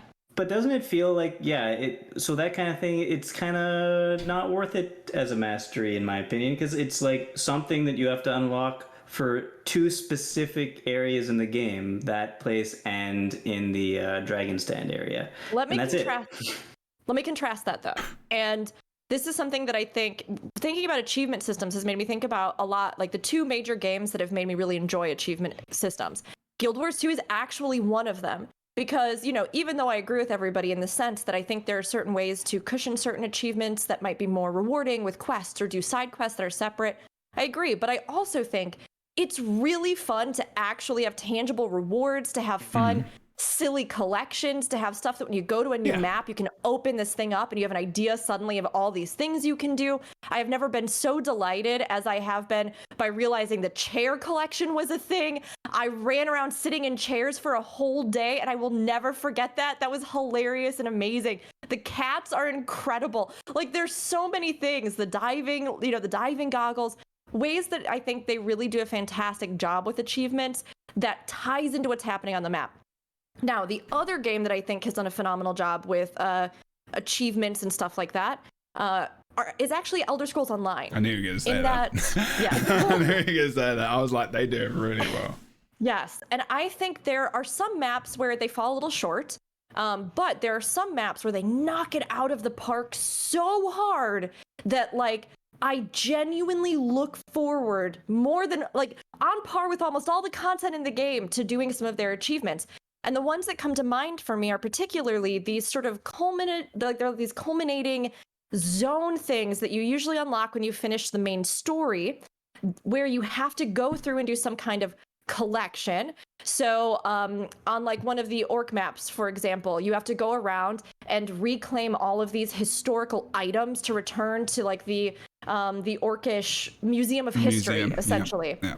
And it takes you to all of these locations on the map where you actually like learn a little bit through like journal entries and through the items themselves. You learn about that actual location on the map. You like go and delve into these places you probably just blasted through in the story. You come back, you turn in the item. You get like a whole written up thing about the item and its history in the world. You complete like various tiers of the collection and you unlock like relic gear, you know, like special cosmetics that, you know, reflect the history of that people. And that's where I think that these kinds of cultural mastery points could actually be incredibly fun and make use of the assets and the people and everything that's already on the map without having to go really wild with it. That would be rewarding, even if it was only within that map in that span of time, because it gave you something that you wouldn't have had otherwise in your full understanding and immersion of the world, and maybe some cosmetics or other little bonus things, or, you know, sorry, that was kind of long, but I think that I think they can be really interesting. Have you played Antiquities with Antiquities yet in ESO? I have it all maxed out because I love it. It's one of my favorite. I was going to features. say, you know, if the achievements are nothing compared to that. Like, Antiquities is ridiculously good. They could have a cell phone app for ESO you could play, and that could be the game. Like that is ridiculously good. I actually genuinely like it. I'm one antiquity. So in Elder Scrolls Online, when I was talking about another game, I'm just talking about a system in another game, which is very good. Basically you can search maps for antiquities, so you get like a lead. So it's basically almost like you would do it. I remember my mate, one of my best mates when I was a kid, is an antique dealer. And he used to get leads on things, you know, literally like these things are called leads, and you get a lead on an antiquity being in a certain map, and you've got this whole skill, this whole mini game of like basically unearthing this antique. And while you do it, you can earn gold and other things, and you can get items like legendary items. You can get mounts, you can get costumes and outfits, you can get housing items, and it's like, it's pretty bloody epic, actually. And then you get these little notes at the end, right, which tell you about what it is, like what this thing is from, you know, the dwarven era when they, you know, all this kind of stuff. Anyway, better just probably because there's something better. But like, no, you nailed it. You nailed it. But like, you know, it's pretty. It's so good, and I just wish that there was like, I just think that's just their jam. They're just good at that stuff, you know.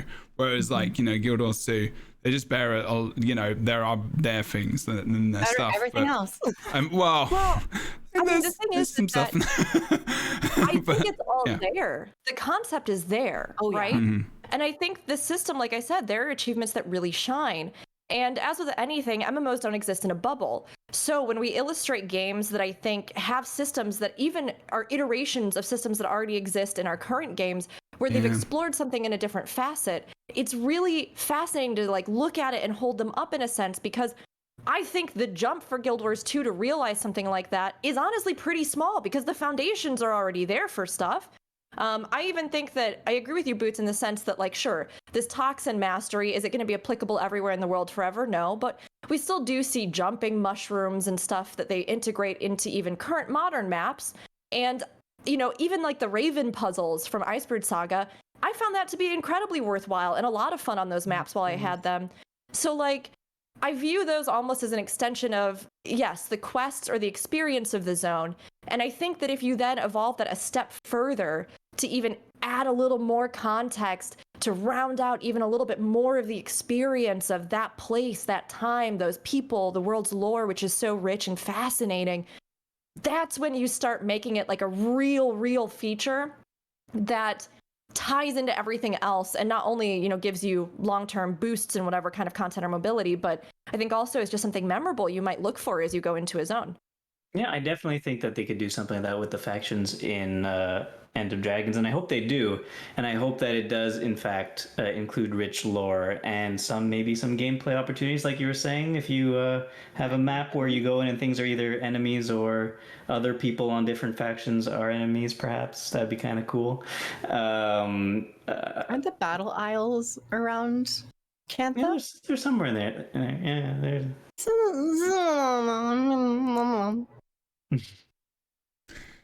But yeah, so I think that'd be really nice. They could learn from the things they did previously for map specific things and expand on it and make them more interesting. Particularly for legendaries. It's a legendary. I mean, we do have the legendary armory now, which I think that was a good step in the right direction. The lore you get as you know, even turn get them and add them to your collection and stuff. I think that's a perfect example of how you just like add little extensions. I like that Sweet's just in chat like, oh yeah, that good Kroof ASMR. I know I got the head tingles from it too. Tingles. At legendary ASMR, you have a legendary headpiece that is just you, instead of shouting, you whisper. Oh, yeah, the new war horn is just like. Yes. It's just like. Wait, what? There's a new buff, this new boon applied to your party members that's just called head tingles. Oh my. But I guess the last thing on the list was maybe the guild halls. We're getting a more in-depth look into the guild halls. Did we get a look in the preview? We did get a little bit of a look, and we actually got a couple great. It was only during that trailer thingy magic when they were they did the fancy in studio thing when they talk and they're like, this is da da da da, etc. And it was very good. Voice. Do that again. It was very close. I'll try. Do you all enjoy guild hall content? I have a guild, but I don't really do anything with it. But we do have one guild hall. There are people that enjoy it, I hear. I mean, I think it's an additional fun thing. I think the real issue with guild halls is the systems and the lack of systems they have in place for that, which I actually find kind of surprising. I've always found very surprising, especially with the systems that they have in the game, because PvP systems are very good. Barring the balance and the other stuff where there is glaringly obvious problems, but they've actually talked about that and spoken about that, and there's going to be lots of changes, which I'm very happy about, and the issues recently. We don't need to talk about wind trading. We haven't talked about that. I'm glad we haven't, but we could do. that? There's still time. Hello?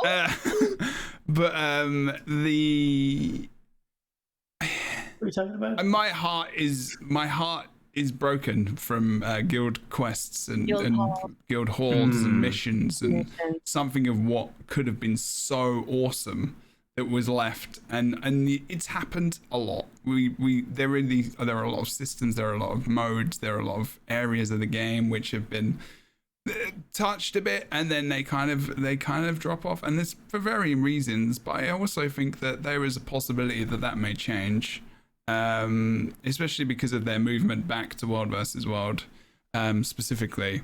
All right, sure, the beta didn't work. It's a beta. Who cares? Yeah. Really, no one, other than a couple of guys who are just bellends. Some things that already have groundwork. When we're talking about collections, I think like 90%, almost like I would say 100% of the groundwork for guild halls is done. I mean, you can level up a guild hall to level 69. It's more so just my opinion. Wait, is that the actual highest number? Yeah, it's the highest number. What? There's no level 70 yet. Really? Yeah. That's amazing. I didn't know that. Redeemed. Internet brain goes, ooh, yay, numbers.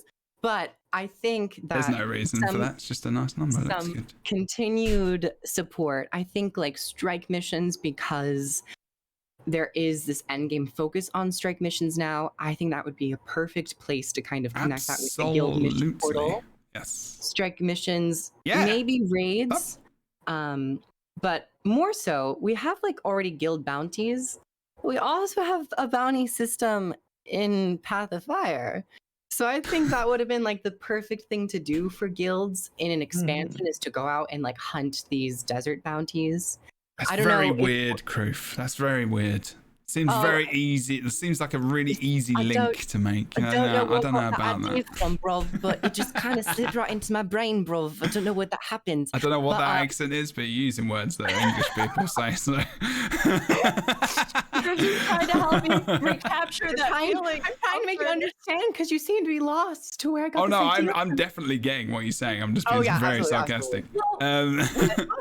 We talked about this on the podcast where we covered the idea of guild halls and the concept, and areas where we thought they do a really great job, and other areas where we thought, why not tie certain things in. And I think the idea of having some kind of like quest board or something that even just takes and connects directly to other stuff that already exists in the game, like you were saying, like a rotating weekly strike mission that you all do, or the bounties that are up, it'll show you what they are and you can get some kind of additional bonus if you go out as a guild and you do them, or things like that. I'm fine with them even reusing just stuff that's already in the game to expand a lot of that. All of this to say, I mean, I think that the new guild hall looks gorgeous. And I actually do really love the concept of guild halls. I really, really loved that memory of coming together with my guild and capturing that space, being a part of this other. That was the best bit of it. Yeah, it's so fun. And then upgrading it felt like something that really was a huge achievement, We were all posting back and forth. Hey, anybody got this? How about this? What if we get some more? We're so close. And on stream, we watched all the upgrades unfold, and I got to see it all get rebuilt. And I adored that. We have, members who made their own jump puzzles in the guild hall. Yeah. And we even spent a day, trying to see if everybody could complete the jump puzzle. And, there's all sorts of stuff that is really fun that I think you could even turn into mini games, right? You set a starting point, you set an ending point, you create some kind of jump puzzle, kind of a la, what is it, Mario Maker? I've never actually played it, but like that. You know what I mean? Something that's kind of like that, where you create a level, and then there could be like a guild hall scoreboard or something where it could show you who had completed it in the fastest amount of time, or there's I don't know if you guys saw them, but I helped WP judge a few things back in the day in his guild hall. He had his guild's amazing with their guild hall. They made several jumping puzzles over the years, and they were all over the place, spectacular. And on top of that, they did a thing where they had a building competition. They would have a certain amount of time to try to make something that looks like something, and then just using the guild hall decorations, any guild hall decorations they have. But like charades or something? Kinda, but with the Guildhall decorations, exactly, in a certain amount of time. So there's a lot of things you could do with Guildhalls, and what's his name? What was it, DeRoyer, or was it somebody? Somebody made a giant racetrack in the Guildhall. Yeah, someone did. I think it was DeRoyer's guild, maybe. Yeah. Yeah, I really also love decorating the Guildhall because I personally love decorating in games. And housing is something that I really enjoy doing. Many people do, yes. Yeah, they really do. But, you know, people use it for a lot of different reasons. I was even delighted that our current guild halls even have things like the raid statues that you can upgrade if you deposit those materials. I think that is brilliant. I think the buffs that come from the tavern, brilliant. I think there's a lot of facets that are so good. But, you know, even as I was working through housing stuff, I did find that the per square area limit on items could be really restricting at times. That as well, because, you know, it's a system that does exist, but it's not applicable to everybody. There are a lot of furnishing items, but the ways in which you might get those, acquire those with scribing and other stuff and special things, it felt like it was something that was so good that I spent a good hunk of hours on and I had so much fun on, and we had a couple other officers in the guild who even decorated some spaces. But you would kind of hit a wall with it where you were like, well, maybe I want to get these things, but I don't even understand how I get the things that I would want to decorate here. And there's not maybe as many items because, you know, there's not individual housing for every player. And, you know, I can't even put that many in one space. So I think it has so much potential, but it just needs to be taken up to the next level in a sense. And I don't know if until we get something like personal housing in the game, I don't know if they'll continue to expand it because it's not something that every player has, uses, does, or customizes. It's, you know, more just a guild feature, if that makes sense. Just seems like, I guess, like, I know. And I've been talking about the NGTs of the whole 3 hours, and I mean, really? I didn't really hear you say it once. It's weird. I hate NG and I don't care about the new stuff coming out. Yeah, you told us that you're becoming a warrior main. Wow, that's just really mean. Guild stuff, what Rook said. Yes. There is like not necessarily that they have to. I often think that with Arena, with Guild Wars 2 specifically, they just feel like they have to create something brand new every time they make a system. Like it's like guild mission. If you go and do some of the guild missions, actually some of them, like as a group, are difficult to navigate because like you need a certain amount of people at times. I don't want to say difficult. I don't mean like, you know, really tough. Like you can get some friends in there and you can just, you know, that's cool. But like there's that one with the where you reveal the curtain, open the curtain, you have to see these, you have to match up the paintings and all that kind of stuff. I was just like, you know, that was a bit of a ball ache and stay at time to get that. And I was just like, this feels like it's really, really cool. But they didn't need to create all of that to give us like an experience. Because, you know, not many, and people will probably be shouting at their screens or shouting into the void when I say this. But like, you know, not many people probably go back and play that, which is unfortunate. But like, you know, it's reality at the end of the day. And using the existing things in the game, as Kruth was saying before, and Rick just said as well again, it feels like a really, like PvP, there is a PvP guild quest, which is actually really difficult to do because you need a lot of people in your guild. And I'm talking about like maybe have quests that scale to your guild size or the size of the people that activate them or that join in with them. Have quests, you know, and guild quest, whatever, where you literally, like Kruth said, you go and do a strike, you go and do a bounty, literally, like Kruth said. Yeah. There's a guild quest called a bounty. There are bounties in the game. I'm very confused as to why that wasn't linked. There are other things in the game. There is anything you do in the game, like. Also, like the new Marionette and Dragonstorm. Yeah. And like Yeah. a map meta. I don't Complete- know. Like, yeah, open exactly, Up Dragon like- Stand, buy your guild, and your whole guild fights Mordremont. And you've just got this thing that ticks over the week, you know, like guild required activities, like guild required events, or, you know, main metas or whatever, or items, you know, like at the moment there could be a thing over the Halloween, like collect, I don't know, Halloween bags and get special guild Halloween skin. It could be just one thing, like, or like slapped on weapons, you know, because that's what the guild weapons are essentially. You know, the first guild weapons was literally just an icon slapped on like a really basic rifle skin, like the basic ones where it's like on the hilt of the gun and it just looks weird, but you still want it because it's cool, because it's got your guild like emblem on it. And you know, and they did get better. The actual armor is pretty good, but like, and then it just ended. They just didn't do anything with it. And I'm like, I really want that to be a big thing they change with End of Dragons. That's one of the things I want them to change so much. Don't give up on the systems that you put in the game.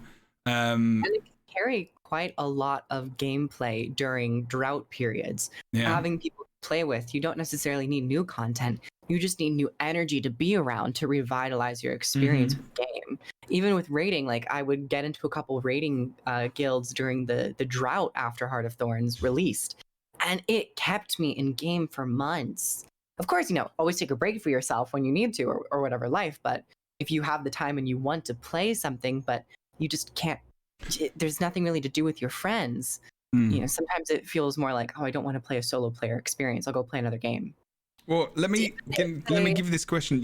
I have to go to the bathroom very, very quickly. But like, continue your thought in like 2 seconds, Rick. But like after that, if I haven't come back, like think about like what maybe guild systems could be put into the game in addition, like as something which could be cool with End of Dragons. But obviously, say your thought as well. And if you don't get to it, it's fine. I'm going to be back in like a minute and a half. I'll be right back. All right. Yeah, I mean, they could do a lot with that. I mean, I was going to basically say this with basically the same kind of thing anyway.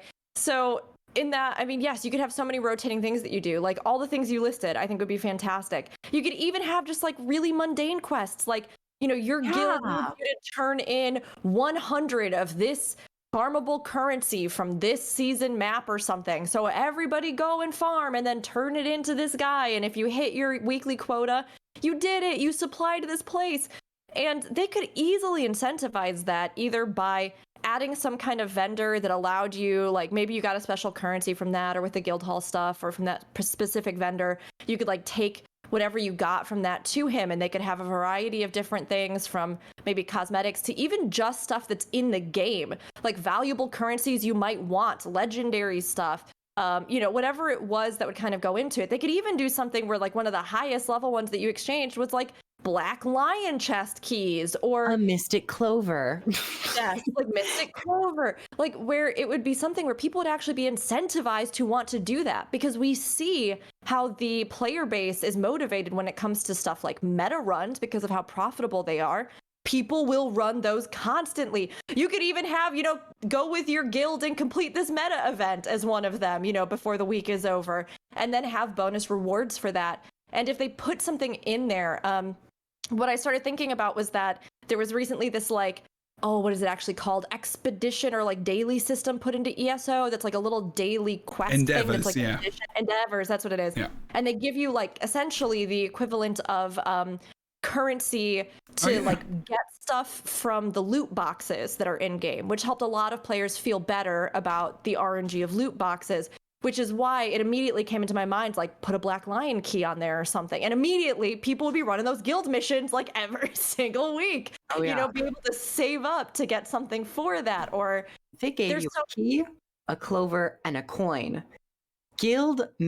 People would be scrambling to find guilds each week just for those like seemingly small rewards, but they build. And then to open the store, you know, like it just helps like do different things. Like even if it was just 1 key a month, like in addition with the weekly farm, you know. Yeah. Oh, that's a good idea. I like that. The Endeavor stuff is they've got some pretty damn good systems in here, so that's for sure. There's some good stuff. That is a really good one. It's kind of ridiculous, so you can actually buy that stuff. Just thinking about it. But drops as well. I mean, that's another thing. Like, you know, at least Guild Wars 2 has started to get some Twitch integration going. The 4 different things. At least that was cool. Let's stop now, I think. There's only 4 available. There's no more up there. Like, normally you can see like the rest of them pop up, like the actual just rest of them in a row, but there's nothing else. Interesting. There might be more. Hopefully. I don't necessarily like drops in all honesty at times, but yeah.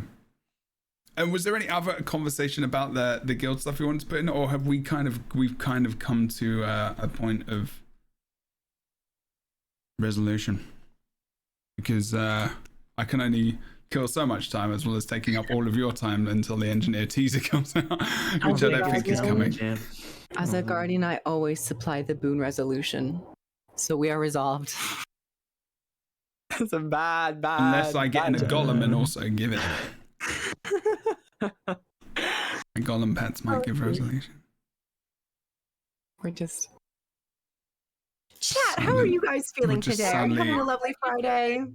I don't think it's still going to come out now. It's way too late in the day. It'll come out tomorrow. Well, I mean, technically, I'm guessing they're.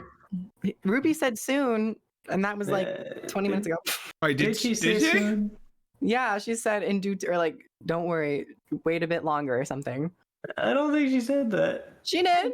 I believe she did.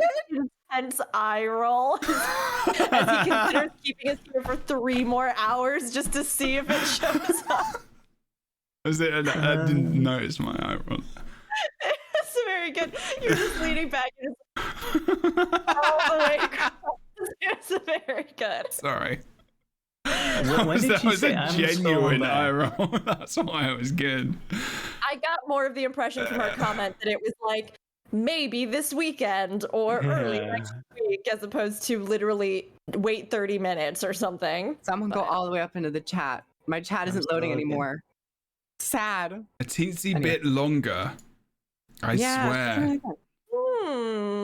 Yeah. See, I wasn't lying. I would never lie to you, my friend. Teensy? It's like, what does that mean? All right, I think we need to ask chat.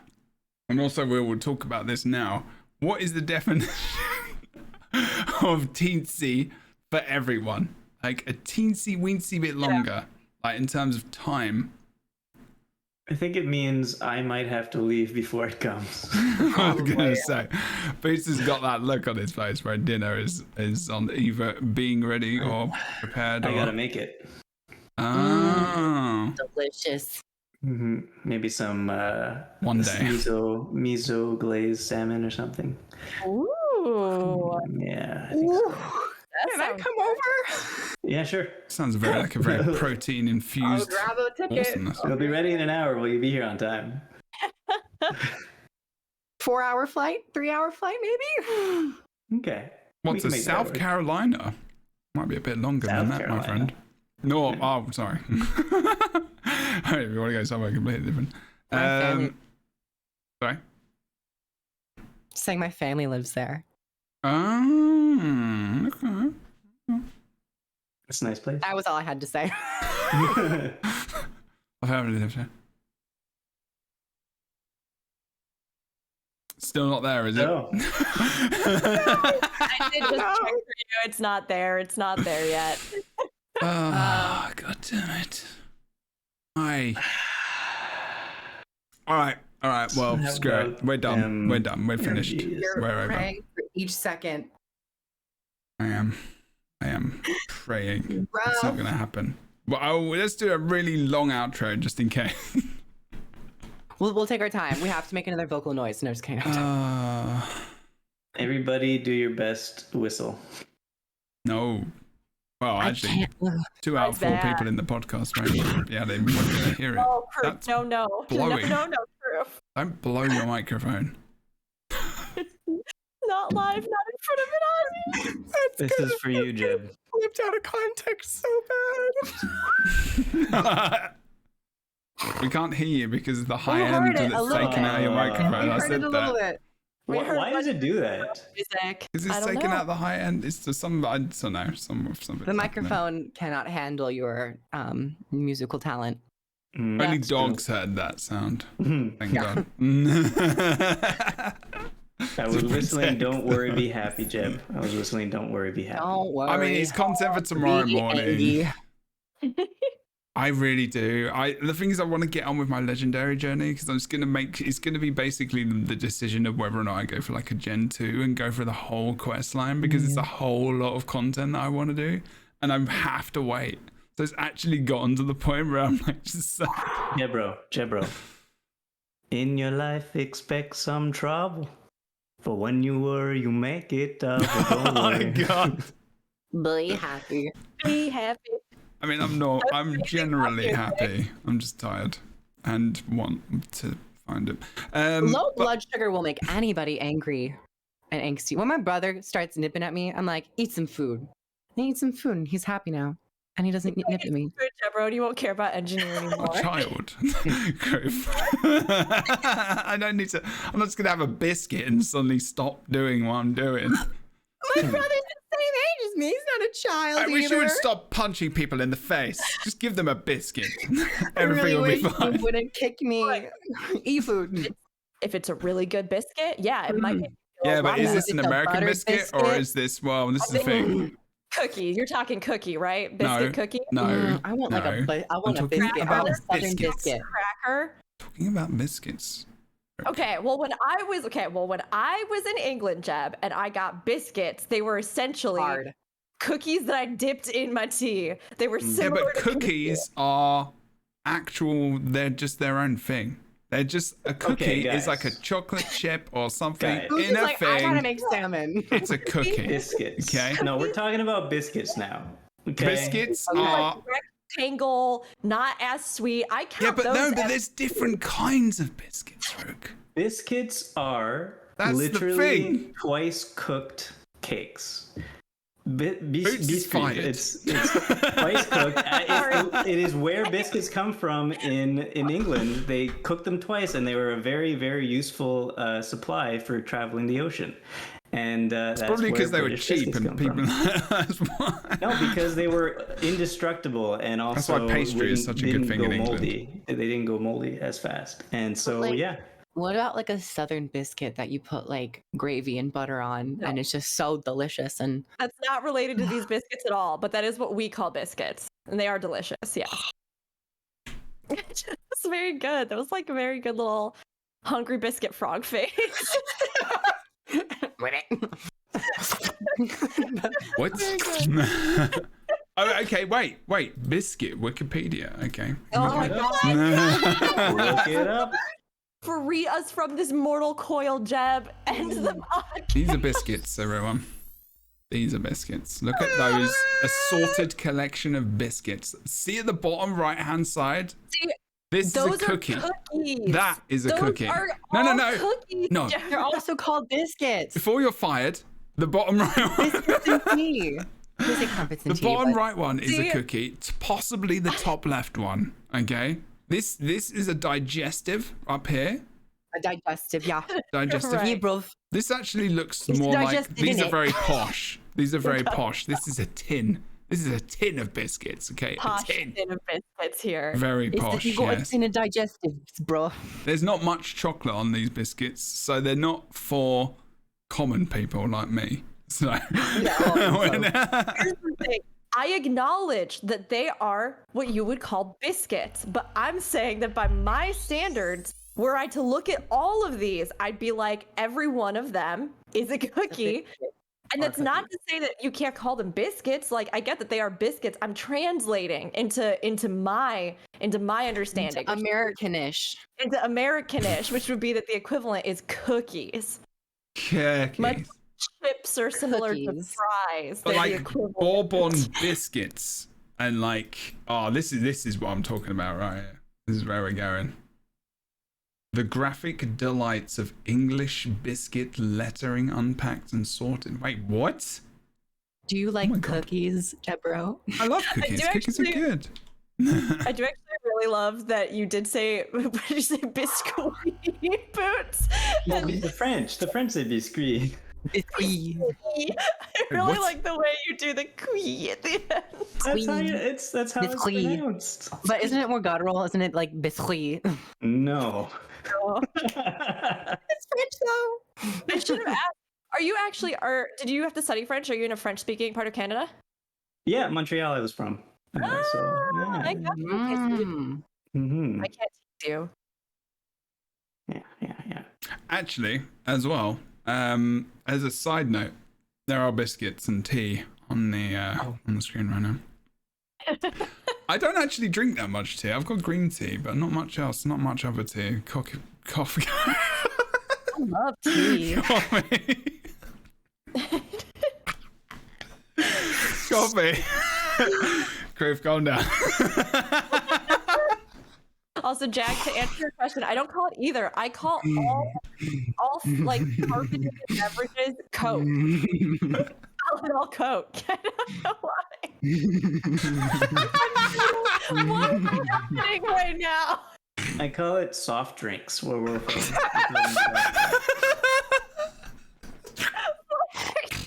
What are you doing? What happened? I call it soft drinks. Call them soft drinks. Are we high?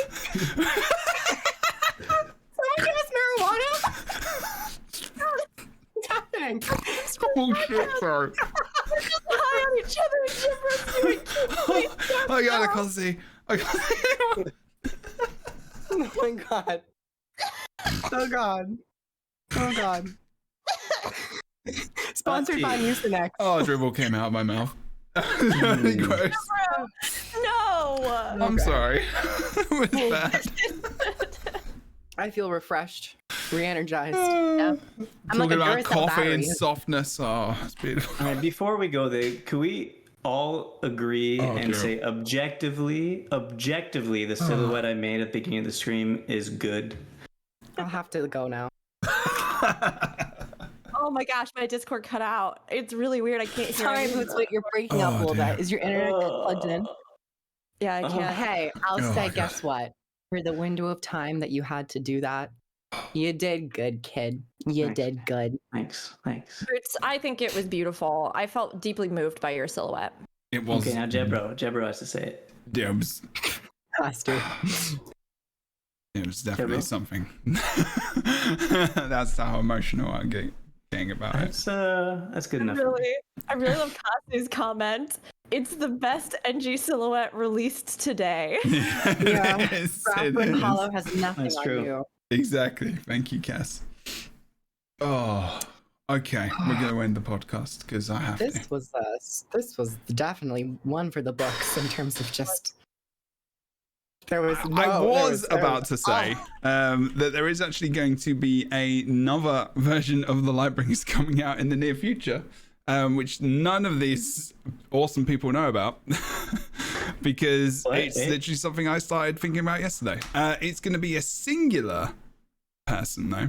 It's going to be myself, and I will be interviewing Guild Wars 2 creators. Oh. Not just necessarily about the game, but loads of stuff about them, past things as well. Not necessarily like in depth, depends if they want to get deep and meaningful about the things.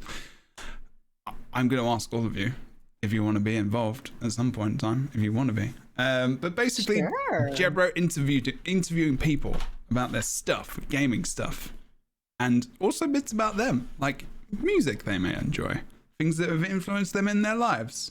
Their All social those security different numbers. things. Yes. Where they like to summer. And the love real difference between biscuits and This biscuits. is a great idea, but I will fail the biscuit category. So Yeah. It's a test. You got to study. You That got to will be study a for thing. it.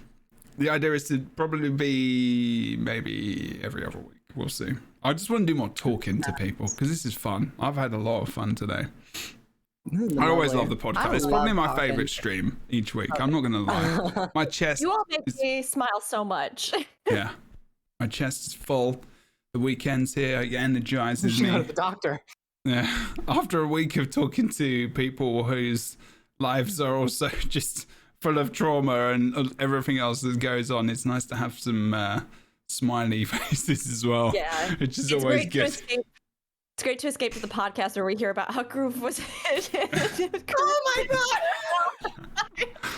Now, Deborah, that's something you have to ask me when you interview me. We'll unpack that. We will about unpack coffee. Yeah. Coffee. You'll be like, so when did this all start? I'd be like, it's 2001. Cesarean. You're so young. Holy fuck. I'm not gonna lie.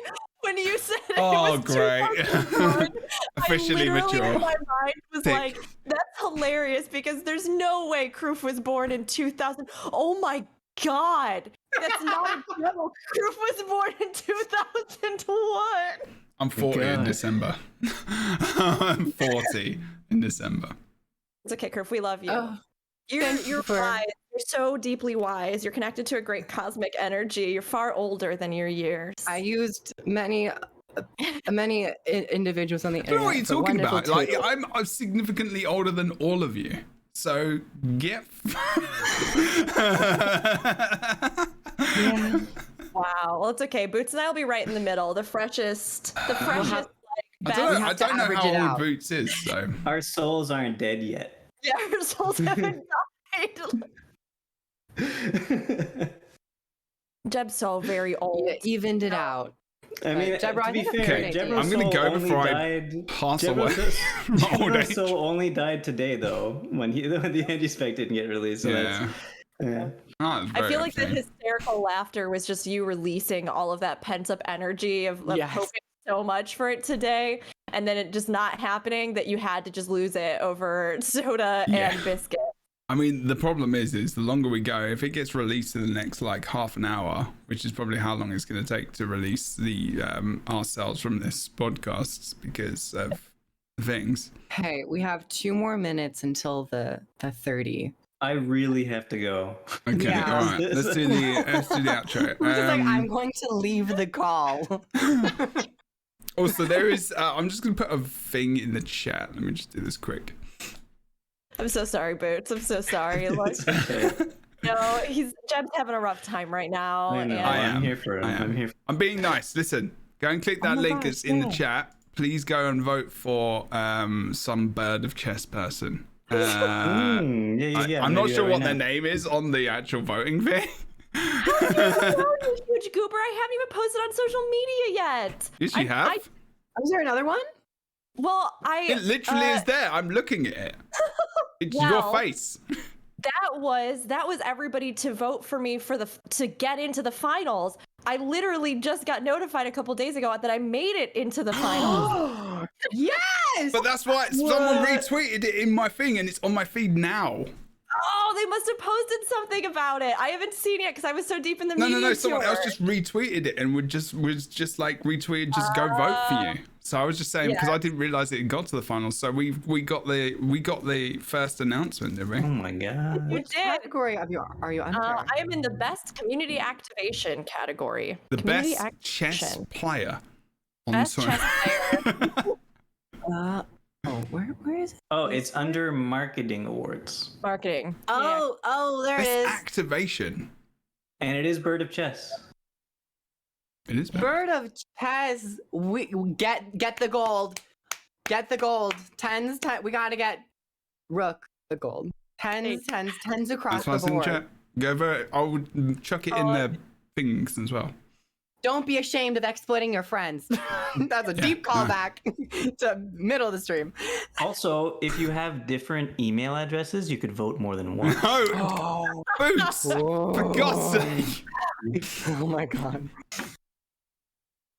Indeed, the game has. Congratulations as well, Rook. Congratulations. Yeah, that's awesome. That's so I don't good. exactly Rising know what Star. community- Rising Star top community activation, best on camera talent, top Twitch streamer advocate of the year. This is good stuff. Go and vote, otherwise I will send you all viruses. Sorry, like on your computers. Sorry, not like personal. That's better. This That's is better. this is the Yeah. wrong time. Yeah, not that one. This Not is that. That's a bad bad timing. one. That's a bad one. To do it for you anyway. Okay, so. Oh, it's someone who is literally Found just everyone. retweeting every Guild Wars 2 person's stuff. Okay, right. All right, cool. Everyone, It's like I'm hungry. let's go. Boots, do your outro. What do you want to do? Where you do it? And you do things.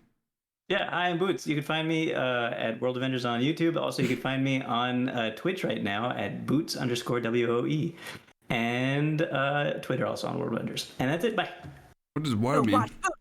Oh, watch Okay. Boots. You have to do a small Partner next. outro voice, mouth camera, mouth music thing. No, you don't. Oh, All right, no, we're not doing that. fine. Let's keep Mouth going. Proof. camera is a much worse. Hi, everybody. My name is Kroof. No. It's spelled Kroof. That's me. I have a YouTube where I do a lot of Guild Wars 2 stuff. So go watch it. I have a lore video that is a lot of work. Please watch it. No, I'm really enjoying it. I also stream here on Twitch Tuesdays, Wednesdays, Thursdays, and I get asked to podcast. Maybe not next one. I might be fired from this one again. But thank you for inviting me. I had a wonderful time. Love you all. You just killed Rook. When I get hungry, I run on borrowed energy. It's 3:30 in the afternoon. I just want you to make that jingle. I want when you do your Kroof thing on YouTube and the bubble goes up and you've got the nice little like boo loo loo.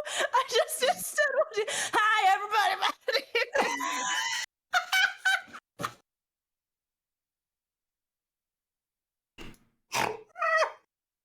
Oh, I can't actually laugh anymore, so I'm not able to. His soul did die. I've got a headache from laughing. God, soul died. Painful. It's gone. I'm itch. Okay. Okay. I think does laughing make you hungry? I don't know. Oh, damn, that is rumbly. Ooh. Oh boy. Rook, outro. Yeah, I got an outro. We got to get out of here. We got free. Okay. We got free everybody from this. Hey everybody, I'm Rook. You can find me right now. Twitch.tv Bird of Chess. You can find me YouTube Bird of Chess, Twitter Bird of Chess. But very soon it's all gonna be Rookuri, ROOKURI, our new rebrand. My name is Rook, and soon to be Rookuri. It wasn't as good as Cruise. I didn't commit. I didn't commit. It's okay. I understand if you can't follow me anywhere now, but I hope you do. I'd love to chat with you. And we just had a bunch of footage go up for the Final Fantasy XIV media tour. So if you feel the need to watch that or share that, that'd be great. I know it's not Guild Wars 2, but I am hoping to continue and do some lore videos in the vein of stuff we did for that on Guild Wars 2 as well. So keep an eye out. I'm listening to the jingle again. I am too. Okay, so that is the end of the podcast. Thank you so much for watching, listening, and if you made it through to the end, congratulations, because that was a long one, and also most of it probably. And it really didn't makes need sense. to be a long one. I don't know what happened here. Wow, Boots doesn't like fun or people. I agree. I love both, and I had a great time just goofing with all of you today. So thank you all very much. Thank you, Rook. I agree. It has been Look indeed a up fun the one. All right, don't forget to go and follow all the things. Okay, I created this, whatever. I don't even know what this is anymore. It's on Spotify, anchor.fm/JebroUnity. Check out the Instagram, the Twitter, the Facebook, the YouTube. There's loads of things doing all over the place. I am streaming significantly less nowadays, but I'm still doing this as my main gig for paying the rent and all the stuff, because I am interning as a mental health counselor for kids and adolescents. So if you do want to support the stream or support the podcast, in all seriousness, it does massively help. Do all the things, especially. They just released the silhouette, actually. No, Are you messing? Are you I'm messing? kidding. It did it during my outro. Jesus. Why would you do that? Boots, at this point, you are shooting yourself in your It foot. was technically kind of the end. It's okay. And this was episode 26. 25 was last week, and Boots is an arsehole. We've ticked the mature part of this anyway. Next week there will be more. There will be If there is no podcast Kill about the twat. teaser, I will be doing something about the engineer. No doubt, Kroof will as well. Don't follow Boots, and also follow Rook.